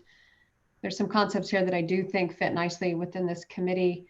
As a member of the Corporations Committee, the Work and Judiciary Committee, those two committees do the highest volume of work generally, and Corporations Committee is not in a position to take it. And this committee does do a significant amount of work like Series LLC and Chancery Court that may or may not be appropriately placed within this committee, but we've worked on them because they dovetail nicely in. Secretary of State is before this task force regularly, which would be on point. So has Mr. Noble. And so I do think that this works. And a member of our own task force who has been an integral part of this team from the very beginning, sees it as also a priority and something that fits within our scope of work. So I think it's appropriate that we continue to evaluate it. We have the time, I think, as far as before the next session starts to do so, not being the chairman of one of these committees and understanding all of the scope of the agenda items, but I think it's appropriate to continue the conversation. Thank you, Senator. Any other thoughts? All right. Would anyone like to make a motion? What's the pleasure of the committee? Yep, go ahead, Representative Lindholm. Thank you, Mr. Chairman. I'll make the motion on the Public Benefit Corporation, drafting and formation legislation in that regard. I'll second. All right. We've got a motion by Representative Lindholm, a second by Representative Yin. Any discussion by the committee? And one concept maybe is what that legislation should look like. I assume that we'll work through Mr. Kaufman. He has 3 pieces of legislation from other states that he considers to be kind of top tier legislation, and he understands, I think, the issues. It seems like for the state of Wyoming, a nice lean mean bill is probably what we're looking for as our general draft. Do you agree with that, Representative Lindholm? Yep. All right. Further discussion by the committee on the motion? Further discussion, seeing none. All those in favor of the motion to have legislation drafted related to public benefit corporations, please signify by showing your hand, saying aye. All right, I see 1, 2. Oh, keep your hand up. Sorry, got to count. 1, 2, 3, 4, 5, and I am 6. All right, those opposed, please show your hands. 1, 2, 3. That motion carries 6-3. Thank you, Representative Lindholm. Did you want anything on the tweak regarding sales tax? Yeah, Mr. Chairman, I think I'd really like to see Director Noble in person on this topic, and I think it'd be good to draw him out. I don't think that'll be a substantial bill either. I think it's a quick couple changes. So yeah, I'll make that motion. All right, motion to draft a tweak to the language which would allow for a network to pick up the costs associated with sales tax instead of it being only the obligation of the vendor. Is there a second on that motion? I see a second from Senator Nethercott. Any discussion on the motion to have that short legislation drafted? Representative Greer, to you. Yeah, if I recall the testimony correct, and it was an hour ago, but that was on advertising, the specific statute that was referenced. So I don't understand the motion. Are we gonna fix the statute that was referenced so that you can advertise that you will cover the sales tax, and then also fix the obligation of remittance of sales tax, or just do one or the other? It would be my impression that basically both would be covered. If we have two places it would need to be addressed. Representative Lindholm, your thoughts? Yeah, no, that's correct, Mr. Chairman. That's where I was going. Okay, and I would suggest that we visit with Director Noble and understand the nuances of this as we draft it and come up with a solution that remedies his concerns, basically, which sounds like it was what he was potentially looking for if he were able to be here today. So we can revisit that. Go ahead, Representative Lindholm. Yeah, thank you, Mr. Chairman. And I was just pulling up my notes in regards to the specific statute for Representative Greer, and that's 39-15-108 C3, which states no vendor shall advertise or state directly or indirectly to the public that the taxes imposed by this article shall be assumed by the vendor, or that it will be considered in the price, or if added, will be refunded. And the reason why I want to look at that is not so much as we need to wipe it out or change the entire intent, but I do think that it is worthy of LSO's review in this regard to ensure that that it is possible to do this. My opinion is, under the existing statutory language, I don't think it's an issue. I'm also not a country attorney, so want to take a gander. Representative Greer, any follow-up? What, Mr. Chairman, that was my question, is the statute that was referenced was regarding advertisement representation to customers, consumers. But as the motion was stated by the chairman, it was to hold the network could be held liable rather than the vendor for remittance. So they're two different concepts. We're going to cover both concepts. It's fine. I was just making sure we were clear. Gotcha. And Representative, at the end, I don't know whether we need to cover both concepts, I think is the thing, but I think that has to be explored with Director Noble. It was my impression that there was a little bit of ambiguity as to whether or not we actually did. Correct, Mr. Chairman. That's why I think there's merit in bringing both of those aspects forward, and that way we get a clear understanding from Director Noble, and on top of that, we get LSO putting their eyes on it. With any luck, we have to do nothing. That would be the best. Right. No, that'd be the best. Excellent. Okay. Further discussion? All right. Seeing none, all those in favor, please say aye. Or excuse me, show your hands. Keep your hands up. 1, 2, 3, 4, 5, 6. I see 6. Opposed? Hands up. 1, 2, 3. Motion carries 6-3. All right. Any further discussion, committee, on this topic before we break for lunch? Further discussion? All right. That topic is closed. Thanks, everyone, for your public testimony and input. We appreciate it. We look forward to working with you on this topic in the future. And with that, we'll break for lunch, and we will resume at 1:30. 1:30, we'll come back from lunch. That'll put us a little bit behind, but we'll really go quickly through our prior topics, I think, at that point. Look forward to seeing you all at 1:30. Thank you. Have a good day. Thank you.